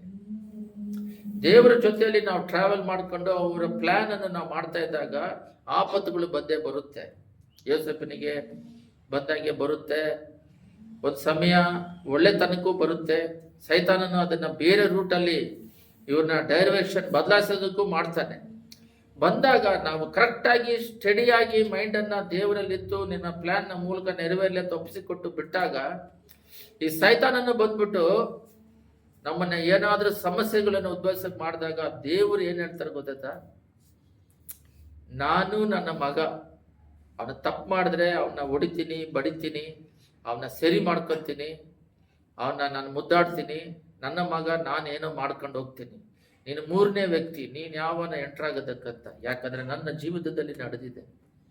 ನಾನು ಸೈಟ್ ತಗೊಂಡವರು ಚರ್ಚ್ ಕಟ್ಟೋದಿಕ್ಕೆ ಸೈಟ್ ತಗೊಂಡಾಗ ಅದು ಸಭೆಗಳು ಬೆಳೆಯೋದಿಕ್ಕೆ ನನ್ನ ಒಂದು ಕೃಪೆ ಏನಂದ್ರೆ, ಎಲ್ಲಿ ಹೋದ್ರೂ ಟಕಟಕಂತ ಜನ ಬರ್ತಾರೆ, ಚಿಕ್ಕದು ಮಾಡಿದ್ರು ಗುಂಪು ಸೇರ್ತಾರೆ.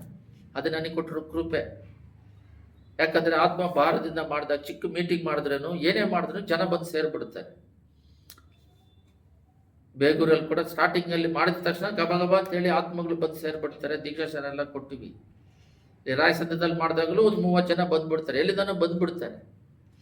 ಒಂದು ದೊಡ್ಡ ಮೀಟಿಂಗ್ ಮಾಡಿದೆ, ಅದರಲ್ಲೂ ಜನ ಗುಂಪಾಗಿ ಬಂದ್ಬಿಟ್ರು. ಹೊಸದಾಗಿ ಮಾಡಿದ್ರೆ ದೊಡ್ಡ ಮೀಟಿಂಗ್ ಮಾಡಿದ್ವಿ. ಇದನ್ನ ನೋಡಿದ ಸೈತಾನ ಏನ್ ಮಾಡ್ಬಿಟ್ಟ, ಇವನ್ನೆಲ್ಲೋ ಹೋದ್ರೂ ಗುಂಪಾಗಿ ಜನ ಬರ್ತಾರಂತ ತಿಳ್ಕೊಂಡು ಅವನ ಪ್ಲಾನ್ ಏನ್ ಮಾಡ್ದ ಅಂದ್ರೆ, ಚರ್ಚ್ ಕಟ್ಟೋದಿಕ್ಕೆ ಆಗದಾಗೆ ದೊಡ್ಡ ಗುಂಪು, ಇವನು ಹೋದ್ರೆ ನಿಂತ್ರೆ ಸಾಕು ದೊಡ್ಡ ಗುಂಪು ಬರುತ್ತೆ. ಯಾವತ್ತು ನಾನು ದೇವ್ರು ನಂಬ್ಕೊಂಡೋದಕ್ಕಿಂತ ಚಿಕ್ಕ ಗುಂಪಿಗೆ ಮಾಡಿ ಅಭ್ಯಾಸ ಇಲ್ಲ. ಅದು 5 ಜನ ಇರ್ತಾರೆ. ಒಂದು ಲಕ್ಷ್ಮೀರೆಡ್ಡಿ ಪಲ್ಲಿ ಅಂತ ಹೇಳ್ಬಿಟ್ಟು ಒಂದು ಊರಿಗೆ ಹೋಗಿ ಸೇವೆ ಪ್ರಾರಂಭದಾಗ 5 ಜನ ಇರ್ತಾರೆ. ಅದಾದ ಟಕ್ಕಂತ 60 ಜನ 80 ಜನ ಆಗ್ಬಿಡುತ್ತೆ. ಅದು ಅಲ್ಲಂತಲ್ಲ, ಉಪ್ಪರಪಲ್ಲಿ ಎಲ್ಲೇ ಹೋದ್ರು ಅಷ್ಟೇ. ಇದನ್ನ ತಿಳ್ಕೊಂಡ ಸೈತಾನ್ ಏನ್ ಮಾಡ್ದ ಅಂದ್ರೆ ಉಪದ್ರವ ತಂದ. ಬಟ್ ಅವನು ಇಲ್ದಂಗೆ ಮಾಡ್ದ. ಯಾರು ಇಲ್ದಂಗೆ ಮಾಡ್ದ? ಹೋರಾಟ ಮಾಡಿದವ್ರು ಅಡ್ರೆಸ್ ಇಲ್ದಂಗೆ ಮಾಡ್ಬಿಟ್ರು.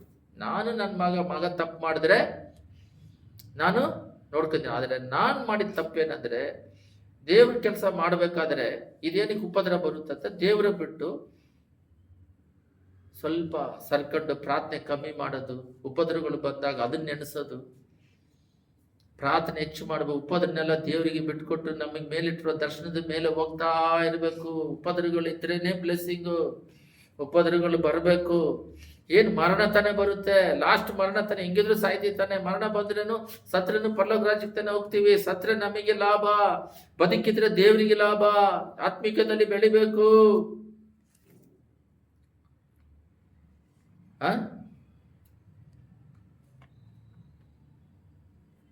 ಎಸ್ಐಯ 41:13 ತೆಗೆದು ಹೋದ್ರಿ.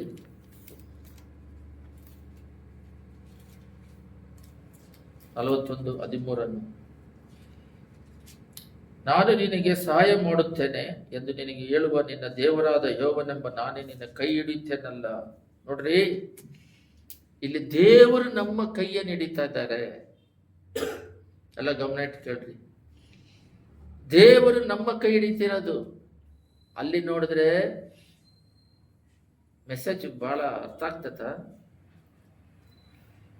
ದೇವರಿಗೋಸ್ಕರ ನಾವೇನೋ ಮಾಡಬೇಕು ಅನ್ನೋದಲ್ಲ, ದೇವರೇ ನಮ್ಮ ಮೂಲಕ ಪ್ಲಾನ್ ಮಾಡಿಟ್ಟಿದ್ದಾರೆ. ಅದಕ್ಕೆ ನಾವು ಪ್ರಾಣ ಆತ್ಮ ಶರೀರ ಒಪ್ಪಿಸಿಕೊಟ್ರೆ ಅವರು ಉಪಯೋಗಿಸ್ಕೊತಾರೆ.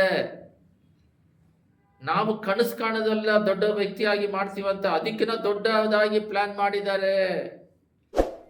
ನಮ್ಮ ಪ್ಲಾನ್ ಚಿಕ್ಕದಾಗಿ ಕುಡಿಸಲು ಮಾಡ್ಕೊಳ್ಳೋಣ ಅಂತ, ಅವ್ರ ಪ್ಲಾನ್ ಬೇರೆ. ನಾನು ಮೈ ಚೆನ್ನಾಗಿಲ್ದಾಗ ಒಂದು ಬೀಡ ಅಂಗಡಿ, ಬೀಡ ಕೊಟ್ಕೊಂಡು ಸಿಗರೇಟ್ ಅಂಗಡಿ, ಯಾಕಂದ್ರೆ ಎದ್ದಳಕ್ಕಾಗಲ್ಲ, ಕುತ್ಕೊಳ್ಳೋಕ್ಕಾಗಲ್ಲ, ಸತ್ತೋಗ್ತೀನಿ 6 ತಿಂಗಳಾದವರೆಗೂ ಮೈ ಚೆನ್ನಾಗಿಲ್ದೆ ಸತ್ತೋಗ್ತೀನಿ ಅಂತ ಡಾಕ್ಟರ್ ಹೇಳಿದ್ದಕ್ಕೆ ಮಣ್ಣು ಮಾಡಕ್ಕೆ ರೆಡಿ ಇದ್ರು. 92ರಲ್ಲಿ 92 ಬದುಕೋದಿಲ್ಲ ಅಂತ ಹೇಳಿದ್ರು. ಇವಾಗ 2025. ನಾನು ಪ್ಲಾನ್ ಮಾಡಿದ್ದು ಒಂದು ಕುತ್ಕೊಂಡು ಸಿಗರೇಟ್ ಕೊಟ್ಕೊಂಡು ಅಲ್ಲ ಕುತ್ಕೊಳ್ಳೋಣ, ಕೊಡೋಣ, ಬರೋಣ, ಮದುವೆ ಗಿದ್ವೆ ಎಲ್ಲ ಇಲ್ಲ. ನನ್ನ ಪ್ಲಾನ್, ದೇವರ ಪ್ಲಾನ್ ಬೇರೆ, ದೊಡ್ಡದು. ನಮ್ಮ ಯೋಚನೆ ಬೇರೆ, ದೇವರ ಯೋಚನೆನೇ ಬೇರೆ. ಆ ದೊಡ್ಡದಾಗಿ ಮಾಡುವ ದೇವರವರು. ನಾವು ಸುಮ್ಮನೆ ಏನೋ ಒಂದು ಇಟ್ಕೊಂಡು ಇದ್ರ ಸಹಾಯ ಮಾಡು, ಈಗ ಸಹಾಯ ಮಾಡು, ಒಂದು ಚಿಕ್ಕ ಗಾಡಿ 800 ಗಾಡಿ ಕಾರ್ ಇಟ್ಕೊಂಡು ಇದನ್ನ ಕೊಡು, ಇದು ಕೊಡುತ್ತೆ, ಅದೆಲ್ಲ ಅವರು ದೊಡ್ಡ ಪ್ಲಾನ್. ಅವ್ರ ಪ್ಲಾನಿಗೆ ಎಕ್ಸಿಕ್ಯೂಟ್ ಆಗಬೇಕು. ಇನ್ನೊಂದೇನಂದ್ರೆ, ನಾವು ದೇವ್ರ ಹತ್ರ ಅದು ಕೊಡ್ರಿ, ಇದು ಕೊಡ್ರಿ, ನನ್ನನ್ನು ಹಿಡ್ಕೊಳ್ರಿ ಅಂತ ನಾವು ಪ್ರಾರ್ಥನೆ ಮಾಡ್ತಿದೀವಿ. ನಾವೇನು ಅವ್ರನ್ನ ಹಿಡ್ಕೊಳ್ಳೋದಲ್ಲ, ಅವರೇ ನಮ್ಮನ್ನ ಹಿಡಿದಿದ್ದಾರೆ. ಅವ್ರು ನಮ್ಮನ್ನ ಆರಿಸಿದ್ದಾರೆ. ಕೈ ಗಟ್ಟಿಯಾಗಿ ಹಿಡ್ಕೊಂಡ್ಬಿಡ್ತಾರೆ, ಎಲ್ಲೂ ಹೋಗೋದಾಗೆ ಬಡದಾಗೆ ಗಟ್ಟಿಯಾಗಿ ಹಿಡ್ಕೊಂತಾರೆ. ಒಂದು ಉದಾಹರಣೆ ಹೇಳ್ತೀನಿ ನೋಡ್ರಿ. ಏಸನ್ನ ಅನ್ನೋರು ಎಲ್ಲೋ ಚೆನ್ನೈ ಪಟ್ಟಣಕ್ಕೆ ಕರ್ಕೊಂಡು ಹೋಗಿದ್ರಂತೆ. ಅವರಪ್ಪ ಕರ್ಕೊಂಡು ಹೋದಾಗ ಕೈ ಹಿಡ್ಕೊಳ್ಳಲ್ಲ ಅಂದ್ರೆ ಕೈ ಹಿಡ್ಕೊಂಡಂತೆ. ಸಡನ್ನಾಗಿ ನೋಡಿದ್ರೆ ಕೈ ಇಲ್ಲ, ನೋಡಿದ್ರೆ ಎಲ್ಲೋ ಚಿಕ್ಕದು ಪಿ ಊದದು ಚೆನ್ನೈಗೆ, ತಮಿಳ್ನಾಡು. ಅವಾಗ ಅಲ್ಲಿ ಏನೋ ಮಾಡ್ತಿದ್ದ, ಅದನ್ನ ನೋಡ್ಕೊಂಡಿದ್ದಾರಂತೆ. ಹುಡುಕಿ ಗಿಡುಕಿ ಮತ್ತೆ ಇವ್ರನ್ನ ಕರ್ಕೊಂಬಂದ್ರಂತೆ. ಇನ್ನೊಂದ್ಸಲ ಕೈ ಹಿಡ್ಕೊಂಡು ಕೈ ಬಿಟ್ಬಿಟ್ಟು ಬೇರೆ ಕಡೆ ಏನೋ ಹೂಬದೇನೋ ನೋಡ್ತಾ ಇದ್ದಾಗ ಇವನ ಕೈ ಬಿಟ್ರೆ ಇವನ್ನೆಲ್ಲಾದ್ರೂ ಹೋಗಿ ನಿಂತ್ಕೊಂತಾನೆ, ಅದರಿಂದ ನಾವ್ ಹಿಡ್ಕೊಂಬಿಡ್ರಂತೆ, ಗಟ್ಟಿಯಾಗಿ ಹಿಡ್ಕೊಂಡ್ಬಿಟ್ರಂತೆ. ಎಲ್ಲಾದ್ರೂ ಹೋಗಿ ನೋಡಂದ್ರೆ ಇಲ್ಲ, ಅವ್ರ ತಂದೆ ಜೊತೆಗೆ ಟ್ರಾವೆಲ್ ಮಾಡ್ಬೇಕು. ದೇವರೇ ನಮ್ಮನ್ನು ಹಿಡಿದು ನಡೆಸಿ ಲೋಕದಲ್ಲಿ ಬರಕ್ಕಿನ ಮುಂಚೆ ಲೋಕವನ್ನು ಸೃಷ್ಟಿ ಮಾಡಿ, ಹೊಟ್ಟೆ ಒಳಗಡೆ ಉತ್ಪತ್ತಿ ಆಗಕ್ಕೆ ಮುಂಚೆ ನಮ್ಮನ್ನ ಸೃಷ್ಟಿ ಮಾಡಿ, ಪ್ಲಾನ್ ಮಾಡಿ, ಎಕ್ಸಿಕ್ಯೂಟ್ ಮಾಡಿ, ಆ ಪ್ಲಾನ್ ಲೋಕದಲ್ಲಿ ನೆರವೇರೋದಕ್ಕೆ ನಮ್ಮನ್ನ ಬಿಟ್ಟು ಈ ಲೋಕದಲ್ಲೂ ಪರಲೋಕದಲ್ಲೂ ಮತ್ತೆ ಸ್ವಲ್ಪ ಜನಗಳಿಗೆ ಬಿಡುಗಡೆಗೆ ನಮ್ಮನ್ನ ಎತ್ತಿ ಉಪಯೋಗಿಸೋದಕ್ಕೆ ಇಟ್ಟಿದ್ದಾರೆ. ಆ ಮೈಂಡೇ ಸೈತಾನ್ ತೆಗೆದುಬಿಟ್ಟು ಅದಾಗಲ್ಲ, ಇದಾಗಲ್ಲ. ಮದುವೆ ಆದಾಗ ಹೊಸದಾಗಿ ಮದುವೆ ಆದಾಗ ನನಗೆ ಒಬ್ಬರು ಪರಿಚಯ ಆದರು. ಅದೇ ಫಸ್ಟ್ ನನ್ನ ಲೈಫಲ್ಲಿ ಮದುವೆ ಆದ ಮೇಲೆ ಪರಿಚಯ ಆದವರು. ಮಾತು ತಂದ್ರೆ ಆಗಲ್ಲ ಆಗಲ್ಲ ಆಗಲ್ಲ ಆಗಲ್ಲ ಅಂತಾರೆ. ಅದು ಏನು ದೊಡ್ಡ ಕಾರ್ಯಗಳಲ್ಲ, ಚಿಕ್ಕ ಚಿಕ್ಕದು ವಿಷಯಗಳು. ಆಗಲ್ಲ ಅಂತಾರೆ. ಇದೇನಿದು, ಇದು ಚಿಕ್ಕ ಕೆಲಸ ಮಾಡಲೇಬೇಕು, ಎಲ್ಲರೂ ಮಾಡತ್ತಾನೆ, ಲೋಕದಲ್ಲಿ ಎಲ್ಲರೂ ಮಾಡ್ತಾರೋ ಕೆಲಸ ತಾನೆ, ಇದನ್ನೇನು ಇವ್ರು ಮಾತ್ರ ಮಾಡಲ್ಲ ಅಂತಾರೆ. ಬೇರೆ ಲೋಕದಲ್ಲಿರೋರೆಲ್ಲ ಚಿಕ್ಕ ಕೆಲಸ. ಆ ಚಿಕ್ಕ ಕೆಲಸ ಮಾಡೋಕ್ಕಾಗದ್ರೆ ಇನ್ನು ದೊಡ್ಡ ಕಾರ್ಯಗಳು ಹೆಂಗ್ ಮಾಡ್ತಾರೆ? ವಿಶ್ವಾಸ ಹೆಂಗೆ ನಂಬಿಕೆ ಬರುತ್ತೆ? ಫಸ್ಟ್ ಟೈಮ್ ಅದರಲ್ಲಿ ಸಿಕ್ಕಾಕೊಂಡು ಒದ್ದಾಡ್ಕೊಂಡು ಆಗಲ್ಲ ಆಗಲ್ಲ ಆಗಲ್ಲ ಆಗಲ್ಲ ಲಾಸ್ಟ್ವರೆಗೂ ಅಲ್ಪ ವಿಶ್ವಾಸಿಯೇ, ಸಂದೇಹ ಪಡಬೇಡ, ತೆಗೆದುಹಾಕಬೇಕು. ಶರೀರ ಬಲನತೆ ಇರುತ್ತೆ, ಹೋರಾಟ ಇರುತ್ತೆ, ಬೀಳೋದಿರುತ್ತೆ, ಎದ್ದೇಳೋದಿರುತ್ತೆ, ಸಾಲ ಸಮಸ್ಯೆ ಬರುತ್ತೆ ಹೋಗುತ್ತೆ. ಅದು ಸಾಲನೇ ತಗೋಬಾರ್ದು. ದೇವ್ರನ್ನ ನಂಬಿ ಇರಬೇಕು. ಗೊತ್ತಿಲ್ಲದೆ ತಪ್ಪು ಮಾಡಿದ್ರೆ ಕ್ಷಮಿಸ್ತಾರೆ. ಅದು ದೇವರಿಗೂ ಮಕ್ಕಳಿಗಿರುವುದದ್ದು. ಆ ಸೆಂಟ್ರಲ್ ಎಂಟ್ರ್ ಆದವ್ರನ್ನೆಲ್ಲ ಧೂಳು ಎಬ್ಬರಿಸ್ತಾರೆ ದೇವರು. ಅದು ಅವರಿಗೆ ಬಿಟ್ಟಿತ್ತು. ಯೋಸೇಫನಿಗೆ ವಿರೋಧವಾಗಿ ದಾವೀದನಿಗೆ ಪ್ಲಾನ್ ಇತ್ತು. ಎಷ್ಟೋ ಯುದ್ಧ ಮಾಡ್ದ, ಸತ್ತಿರ್ಬೇಕಲ್ಲ. ಅವ್ರ ಮಗನೇನೆ ವಿರೋಧವಾಗಿ ಗೆದ್ದ. ಎಷ್ಟೋ ಜನಗಳಿದ್ರು, ಆದ್ರೆ ಏನು ಮಾಡೋಕ್ಕಾಗಲ್ಲ. ವಯಸ್ಸಾದ್ಮೇಲೆ ಡೆತ್ ಆದ್ರು. ಯುದ್ಧಗಳು ಇರ್ತವೆ, ಪ್ರಾಬ್ಲಮ್ ಇರ್ತವೆ, ಎಲ್ಲ ಇರ್ತವೆ. ಆದರೆ ಈ ಪ್ಲಾನ್ ಎಕ್ಸಿಕ್ಯೂಟಿವ್ ನಡೆಯೋದು, ಇದು ಪೂರ್ಣತೆ, ಎಂಡಲ್ಲಿ ಪೂರ್ಣತೆ ಆಗಿರ್ಬೇಕು. ನನ್ನ ಮನಸ್ಸಿನಲ್ಲಿ ನನಗೆ ಯೋಚನೆ ಬರ್ತಾ ಇದೆ. ಒಂದು ಸಿಂಹ ಇರುತ್ತೆ ಕಾಡಲ್ಲಿ, ಅದು ಅಡವಿಗೆ ಕಿಂಗು, ರಾಜ. ಆ ಸಿಂಹ ಗರ್ಜಿಸಿದ್ರೆ ಸಾಕಂತೆ ಬೇರೆ ಸಿಂಹಗಳು ಹಾರ್ಟ್ ಅಟ್ಯಾಕ್ ಆಗಿ ಸತ್ತೋಗ್ಬಿಡ್ತಾವಂತೆ ಹಂಗ ಗರ್ಜಿಸಿದಾಗ, ಅಷ್ಟು ಬಲಶಾಲಿ. ಅದೊಂದ್ಸಲ ಗರ್ಜಿಸಿದ್ರೆ ಅದನ್ನ ತಗೊಂಬಂದು ಸರಿ ನಾವು ಝೂ ಮಾಡೋಣ, ಮನುಷ್ಯರು ಬಂದು ಗೌರ್ಮೆಂಟ್ ಬಂದು ಅದನ್ನ ತಗೊಂಡ್ಬಂದು ಝೂ ಅಲ್ಲಿ ಇಡೋಣ ಅಂತೇಳಿ ಝೂ ಅಲ್ಲಿ ಇಟ್ಬಿಟ್ಟಿದ್ದಾರೆ. ಹೋಗೋರು ಬರೋರೆಲ್ಲ ಅದನ್ನ ನೋಡ್ತಾ ಇದ್ದಾರೆ. ಯಾಕಂದ್ರೆ ಅಡವಿಯಲ್ಲಿ ಇರುತ್ತೆ, ಸ್ವಲ್ಪ ಅಲ್ಲಿ ಹೋಗಿ ನೋಡಕ್ಕಾಗಲ್ಲ. ನೋಡಕ್ಕಾಗದೇ ಇರೋದನ್ನ ಝೂ ಅಲ್ಲಿ ಇಟ್ಬಿಟ್ಟು ಆ ರೀತಿ ಪ್ರತಿಯೊಬ್ಬ ದೇವ್ರನ್ನ ನಂಬಿರೋರ್ನೆಲ್ಲ ಝೂ ಅಲ್ಲಿ ಇಟ್ಟಿರೋ ಥರ ಅವ್ರು ನೋಡಿ ಅಕ್ಕದ ಪಕ್ಕದಾಗಿರೋರೆಲ್ಲ ಓಹೋ ಸಿಂಹ ಈ ರೀತಿ ಇರುತ್ತಂತ ಒಳಗಡೆ ಹಾಕಿದ್ದಾರೆ. ಅದನ್ನ ಬಿಚ್ಚಿದ್ರೆ ಗೊತ್ತಾಗುತ್ತೆ, ಅದು ಅದರಿಂದ ತಪ್ಪಿಸ್ಕೊಂಡು ಕಾಡಿಗೆ ಹೋದ್ರೆ ಗೊತ್ತಾಗುತ್ತೆ ಅದರ ಶಕ್ತಿ ಏನು, ಬಲ ಏನು ಅಂತ. ಅದರಿಂದ ಇದಕ್ಕಿನ ಸಿಂಹಕ್ಕಿನ ಆನೆ ಇದು ಉದಾಹರಣೆ ನಿಮಗೆ ಚೆನ್ನಾಗಿ ಹಿಡಿಸುತ್ತೆ ನೋಡ್ರಿ. ಆನೆ ಬಂದ್ಬಿಟ್ಟು ಮಗು ಆದಾಗಲೇ ಒಂದು ಗೂಟ ಹಾಕ್ಬಿಟ್ಟು ಒಂದು ಮರದಲ್ಲಿ ಹಗ್ಗದಿಂದ ಕಟ್ಟಿಬಿಡ್ತಾರೆ. ಕಟ್ಟಿಬಿಟ್ಟು ಅದು ಹಿಂಗೆ ಎಳೆದಾಗ ಅದು ಬರೋದಿಲ್ಲ, ಎಲ್ಲ ಗಮನ ಇಟ್ಟು ಕೇಳ್ರಿ. ಯಾಕಂದ್ರೆ ಅದು ಗಟ್ಟಿಯಾಗಿರುತ್ತೆ, ಅದು ಸ್ವಲ್ಪ ವೆಯ್ಟ್ ಆಗಿರುತ್ತೆ. ಇದು ಮರಿ, ಇದು ಆನೆ ಮರಿ, ಮಗು ಅಲ್ಲ ಆನೆ ಮರಿ. ಹಿಂಗೆ ಎಳೆದ್ರೆ ಬರೋದಿಲ್ಲ. ಅದರಿಂದ ಕಟ್ಬಿಟ್ಟಾಗ ಓಹೋ ಇದು ಟೈಟ್ ಆಗೈತೆ, ಇದು ಬರೋದಿಲ್ಲ ಅಂತೇಳಿ ಮೈಂಡಲ್ಲಿ ಫಿಕ್ಸ್ ಆಗಿಬಿಡುತ್ತೆ ಆನೆ ಮರಿ. ಆಮೇಲೆ ಅದನ್ನ ಬಿಚ್ಚಿ ಕರ್ಕೊಂಡು ಹೋದಾಗ ದೊಡ್ಡ ದೊಡ್ಡ ಮರಗಳನ್ನೆಲ್ಲ ಉಂಡಿಸುತ್ತೆ. ಇದು ಬಂದು ಚಿಕ್ಕದು ಗೂಟ ಇಷ್ಟು ಅದರಲ್ಲಿ ಕಟ್ಟಿರ್ತಾರೆ. ಮರಗಳನ್ನೆಲ್ಲ ಉರುಳಿಸಿ ಅದನ್ನೆಲ್ಲ ಕಟ್ ಮಾಡೋಕ್ಕೆ ಅದನ್ನೆಲ್ಲ ಆನೆನ ಯೂಸ್ ಮಾಡಿ ಮರನೆಲ್ಲ ಬಾಯಿಂದನೇ ಅದನ್ನ ಕಿತ್ತು ಬೇರ್ ಸಮೇತ ಕಿತ್ತು ಅದನ್ನ ಕಟ್ ಮಾಡಿ ಯೂಸ್ ಮಾಡ್ತಾರೆ. ಅಷ್ಟು ಶಕ್ತಿ ಅದಕ್ಕೆ. ಅದು ಎದ್ರೆ ಎಷ್ಟು ಮನುಷ್ಯರು ಕೂಡ ಅದನ್ನ ಅಡಗಿಸಕ್ಕಾಗೋದಿಲ್ಲ. ಅದು ಹೈಟು ವೈಟ್ ಎಲ್ಲ ಗತ್ರ ಬಹಳ ಬಹಳ ಬಹಳ ಶಕ್ತಿ ಅದಕ್ಕೆ. ಆದ್ರೆ ಅದನ್ನೆಲ್ಲ ಕೆಲಸ ಮಾಡಿ ಕರ್ಕೊಂಬಂದ ಮೇಲೆ ಅಲ್ಲಿ ಗೂಟದಲ್ಲಿ ಕಟ್ಬಿಟ್ಟ ಮೇಲೆ ಮೈಂಡಲ್ಲಿ ಫಿಕ್ಸ್ ಆಗ್ಬಿಟ್ಟಿದೆ, ನಾವು ಅಡವಿಗೆ ಹೋದ್ರೆ ಇಷ್ಟು ದೊಡ್ಡ ಮರಗಳನ್ನೆಲ್ಲ ಬೇರು ಸಮೇತ ಕೀಳ್ತೀವಲ್ಲ, ಇದೇನು ಇಷ್ಟೆಷ್ಟು ಐತೆ ಕೀಳೋಣ ಅಂದ್ರೆ ಇಲ್ಲ. ಚಿಕ್ಕ ವಯಸ್ಸಿನಲ್ಲಿ ಹಿಂಗೆ ಮಾಡಿದಾಗ ಸ್ವಲ್ಪ ಟೈಟ್ ಆಗುತ್ತೆ, ಹಂಗೆ ಅಲ್ಲೇ ಅದರಲ್ಲೇ ಇರುತ್ತೆ. ಹಂಗೆ ಮನುಷ್ಯನ ಯೋಚನೆ ಭೂಮಿಯಲ್ಲಿ ಹುಟ್ಟಿದ ತಕ್ಷಣ ಅವನ ಫ್ಯೂಚರ್ ಪ್ಲಾನ್ ಅವನಿಗೆ ಗೊತ್ತಿಲ್ಲದೆ ಇರ್ಬೋದು. ದೇವ್ರ ಪ್ಲಾನ್ ಇಟ್ಟಿದ್ದಾರೆ. ಆ ಪ್ಲಾನ್ ಅನ್ನ ಮಾಡೋದಕ್ಕಾಗ್ಲಿ ಪರಲೋಕದಲ್ಲಿ ನಾವು ಸೇರಿ ಅಲ್ಲಿ ಬಹಳ ಜನ ಕರ್ಕೊಂಡು ಹೋಗೋದು, ನಮಗೆ ಅಲ್ಲಿ ನಿತ್ಯದಲ್ಲಿ ಸೇರ್ಬೇಕಾಗಿದೆ. ಈ ಪ್ಲಾನ್ಗಳನ್ನೆಲ್ಲ ಸೈತಾನ್ ಎಲ್ಲರನ್ನೂ ಮಂಕು ಮಾಡಿ ಇದು ಅಳೆದೋಗ್ತಿರುವ ಈ ಕಾರ್ಯಗಳು ಇದರಲ್ಲಿ ಇಟ್ಬಿಟ್ಟು ಯಾರನ್ನ ಪ್ರೀತಿ ಮಾಡ್ತಾ ಇದ್ದೀವಿ. ಹುಟ್ಟಿದಾಗಲೇ ಸಾವು ರೆಡಿ ಅಂತ ಗೊತ್ತು. 60 ವರ್ಷಕ್ಕೆ 70 ವರ್ಷಕ್ಕೋಸ್ಕರ ಎಷ್ಟು ಹೋರಾಟ, ಅದ್ರ ಆತ್ಮೀಯಕ್ಕಾಗಿ ಎಷ್ಟು ಹೋರಾಟ ಮಾಡ್ತಿದ್ದೀರಾ. ಎಲ್ಲ ಕಡೆಗಳನ್ನ ಮುಚ್ಚಿ ಪ್ರಾರ್ಥನೆ ಮಾಡೋಣ.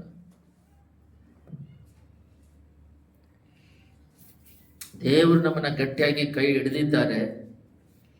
ನಾವು ಕೈ ಹಿಡ್ಕೊಂಡ್ರೆ ಬಿಟ್ಟು ಬಿಡ್ತೀವಿ. ಮತ್ತೆ ದೇವರು ನಮ್ಮ ಮೇಲೆ ಪ್ಲಾನ್ ಇಟ್ಟಿದ್ದಾರೆ. ಆದರೆ ನಾವು ಆ ಪ್ಲಾನ್ ಏನಿದೆಯೋ ಅದನ್ನ ದೇವರಿಗೆ ಒಪ್ಪಿಸಿಕೊಟ್ಟು ಅದನ್ನ ಮಾಡೋದಿಕ್ಕೆ ನಮ್ಮ ಮನಸ್ಸುಗಳು ಇಲ್ಲ. ನಮ್ಮದು ಮಾಂಸಿಕವಲ್ಲ, ಪಾಪದ ಮೈಂಡು. ಲೋಕದಲ್ಲಿ ಚಿಕ್ಕ ಚಿಕ್ಕ ವಿಷಯಗಳಿಗೆ ಇದಿಲ್ಲ ಇದಿಲ್ಲ. ಈ ಚಿಕ್ಕ ದುಡ್ಡುಗಳು ಇದೇನು ಕಷ್ಟ, ಅದೇನು ಕಷ್ಟ. ಸೃಷ್ಟಿಕರ್ತನು ಹರಕಾಲ ಅವರು ಲೋಕವನ್ನು ಸೃಷ್ಟಿ ಮಾಡಿ ಅಂಗೈಯಲ್ಲಿಟ್ಟು ತಿರುಗಿಸ್ತಾ ಇರೋರು. ಲೋಕದಲ್ಲಿ ಬಂಗಾರಗಳನ್ನಿಟ್ಟ ದೇವರು, ಅವರೇ ಬಂಗಾರವನ್ನು ಸೃಷ್ಟಿ ಮಾಡಿಟ್ಟವರು. ಒಂದು ಎಲಿಷ, ಒಂದು ಸರ್ವಸಾಧಾರಣವಾದ ಒಂದು ವ್ಯಕ್ತಿ. ಆಬನು ಆ ಊಟಕ್ಕಿಲ್ಲದೆ ಇದ್ದಾಗ ಒಂದು ಹೆಂಗಸು ಬಂದು ಕೇಳ್ತಾರೆ ರಾಜನ್ನ, ಇವತ್ತು ಊಟ ಇಲ್ಲದಕ್ಕೆ ಅವ್ರ ಮಗನ ಕೊಯ್ದು ತಿಂದ್ವಿ, ಇವತ್ತು ನನ್ನ ಮಗನ ಕೊಂದು ತಿಂದಾಯ್ತು, ಅವ್ರ ಮಗುನ ಕೊಡೋದ್ರೆ ಬಜೆಟ್ ಬಿಟ್ಟಿದ್ದಲ್ಲ ಅಂದ ತಕ್ಷಣ ಶರ್ಟ್ ಕಿತ್ಕೊಂಡು ಎಲಿಷ ಹತ್ರ ಬರ್ತಾನೆ. ಊಟ ಇಲ್ಲದೆ ಬರೀ ಅಷ್ಟು ಒಂದೇ ಬಾಯಿನಲ್ಲಿ ಏಸಮ್ಮಿ ಹತ್ರ ಪ್ರೇಯರ್ ಮಾಡೋದಾಗಲಿ ಏಸಮ್ಮಿ ಹತ್ರ ಕೇಳೋದಾಗಿಲ್ಲ. ಅವನು ಮನುಷ್ಯ. ನಾಳೆ ಎಷ್ಟೊತ್ತಿಗೆ ಬಾಗಲಲ್ಲಿ 12 ಸೇರು 24 ಸೇರು ರವೆ ಗೋಧಿಗಳೆಲ್ಲ ಮಾರ್ತಾ ಇರ್ತಾರೆ, ₹1 ಅಂತ ಹೇಳ್ತಾನೆ. ಅದಕ್ಕೆ ಇದು ಆಕಾಶ ತರದ್ರೂ ಆಗಲ್ಲ ಅಂತಾನೆ. ನೀನು ನೋಡ್ತೀಯಾ ಆದರೆ ನೀನು ಅನುಭವಿಸೋದಿಲ್ಲ ಅಂತಾನೆ. ಅವನು ತುಳಿದು ಸಾಯಿಸ್ತಾರೆ. ಒಂದು ಮನುಷ್ಯನ ವಿಶ್ವಾಸ, ಎಲಿಷನ ಒಂದು ಸರ್ವಸಾಧಾರಣ ವಿಶ್ವಾಸ. ನಾನು ಪ್ರಾರ್ಥನೆ ಮಾಡ್ತೀನಿ ದೇವ್ರು ಕೊಡ್ತಾರಂತ ಹೇಳ್ತಾ ಇಲ್ಲ. ಇವನು ಆಜ್ಞೆ ಮಾಡಿದ್ರೇನೆ, ಮನುಷ್ಯ ಆಜ್ಞೆ ಮಾಡಿದ್ರೇನೆ, ಎಲಿಷ ಆಜ್ಞೆ ಮಾಡಿದ್ರೆ ನೆರವೇರುತ್ತೆ.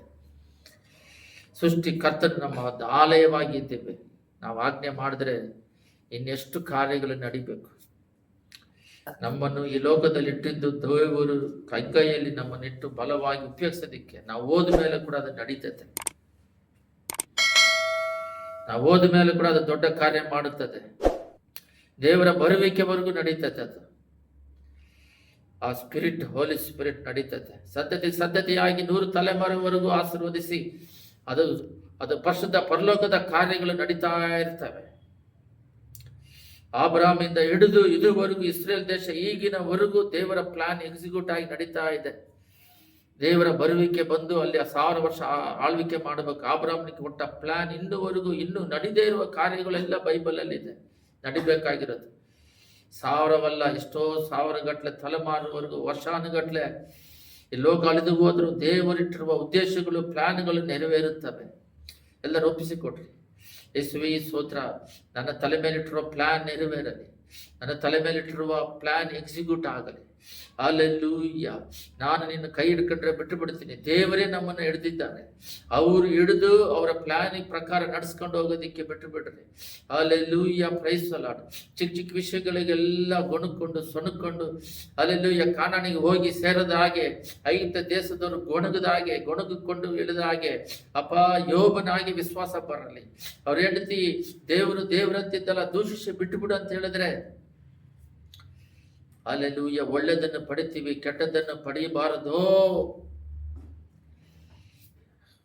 ಮಕ್ಕಳು ಹೋದ್ರು, ಆಸ್ತಿ ಪಾಸ್ತಿ ಹೋಯ್ತು, ಕೆಲಸಗಾರರು ಹೋದ್ರು, ಶರೀರದಲ್ಲಿ ರೋಗ, ಹೆಂಡತಿ ಕೂಡ ದ್ವೇಷಿಸಿದ್ರು, ಆದರೂ ವಿಶ್ವಾಸ ಬಿಟ್ಟಿಲ್ಲ. ದೇವರ ಪ್ಲಾನ್ನ ಮೂಲಕ ನೆರವೇರೋದು ಇರುತ್ತವೆ, ಆದರೆ ಹತ್ತರಷ್ಟು ಫಲ ಸಿಕ್ತು. Hallelujah, hallelujah, hallelujah, hallelujah. Praise the Lord, praise the Lord. ನಮ್ಮ ಮೇಲಿಟ್ಟಿರೋ ಪ್ಲಾನ್ಗಳು ನೆರವೇರಲಿ. ಅದಕ್ಕೆ ವಿರೋಧವಾಗಿ ಕಾರ್ಯ ಮಾಡ್ತಿರೋರ್ನ ದೇವ್ರು ನೋಡ್ಕೊಂತಾರೆ. ಮಗನಿಗೂ ತಂದೆಗಿರುವ ಐಕ್ಯತೆ, ಇದರಲ್ಲಿ 3ನೇವ್ರು ಎಂಟ್ರಾದ್ರೆ ಅವರು ಬಾರಿಸ್ತಾರೆ. ಮಕ್ಕಳಿಗೂ ದೇವರಿಗಿರುವ ಬಡ್ಕೊಳ್ಳೋದು ಅದು ದೇವರಿಗೂ ನಮಗೂ ಇರುವ. ನಾವು ತಪ್ಪು ಮಾಡಿದ್ರೆ ದೇವರು ತಿದ್ದುತ್ತಾರೆ. ಬೇರೆಯವ್ರನ್ನ ದೇವ್ರ ಕೈಯಲ್ಲಿ ಒಪ್ಪಿಸಿಕೊಡ್ರಿ. ನಾವು ಹೋಗಿ ಜಗಳ ಮಾಡೋದಲ್ಲ, ದೇವ್ರ ಕೈಯಲ್ಲಿ ಒಪ್ಪಿಸಿಕೊಡ್ರಿ. ನಿಮಗೆ ಕೊಟ್ಟಿರೋ ಪ್ಲಾನನ್ನು ಮುಗಿಸಿರಿ, ಯಾಮಾರಬೇಡ್ರಿ. ಯೇಸುವಿನ ನಾಮದಲ್ಲಿ ಬೇಡಿದ್ದೇವೆ ತಂದೆಯೇ, ಆಮೆನ್.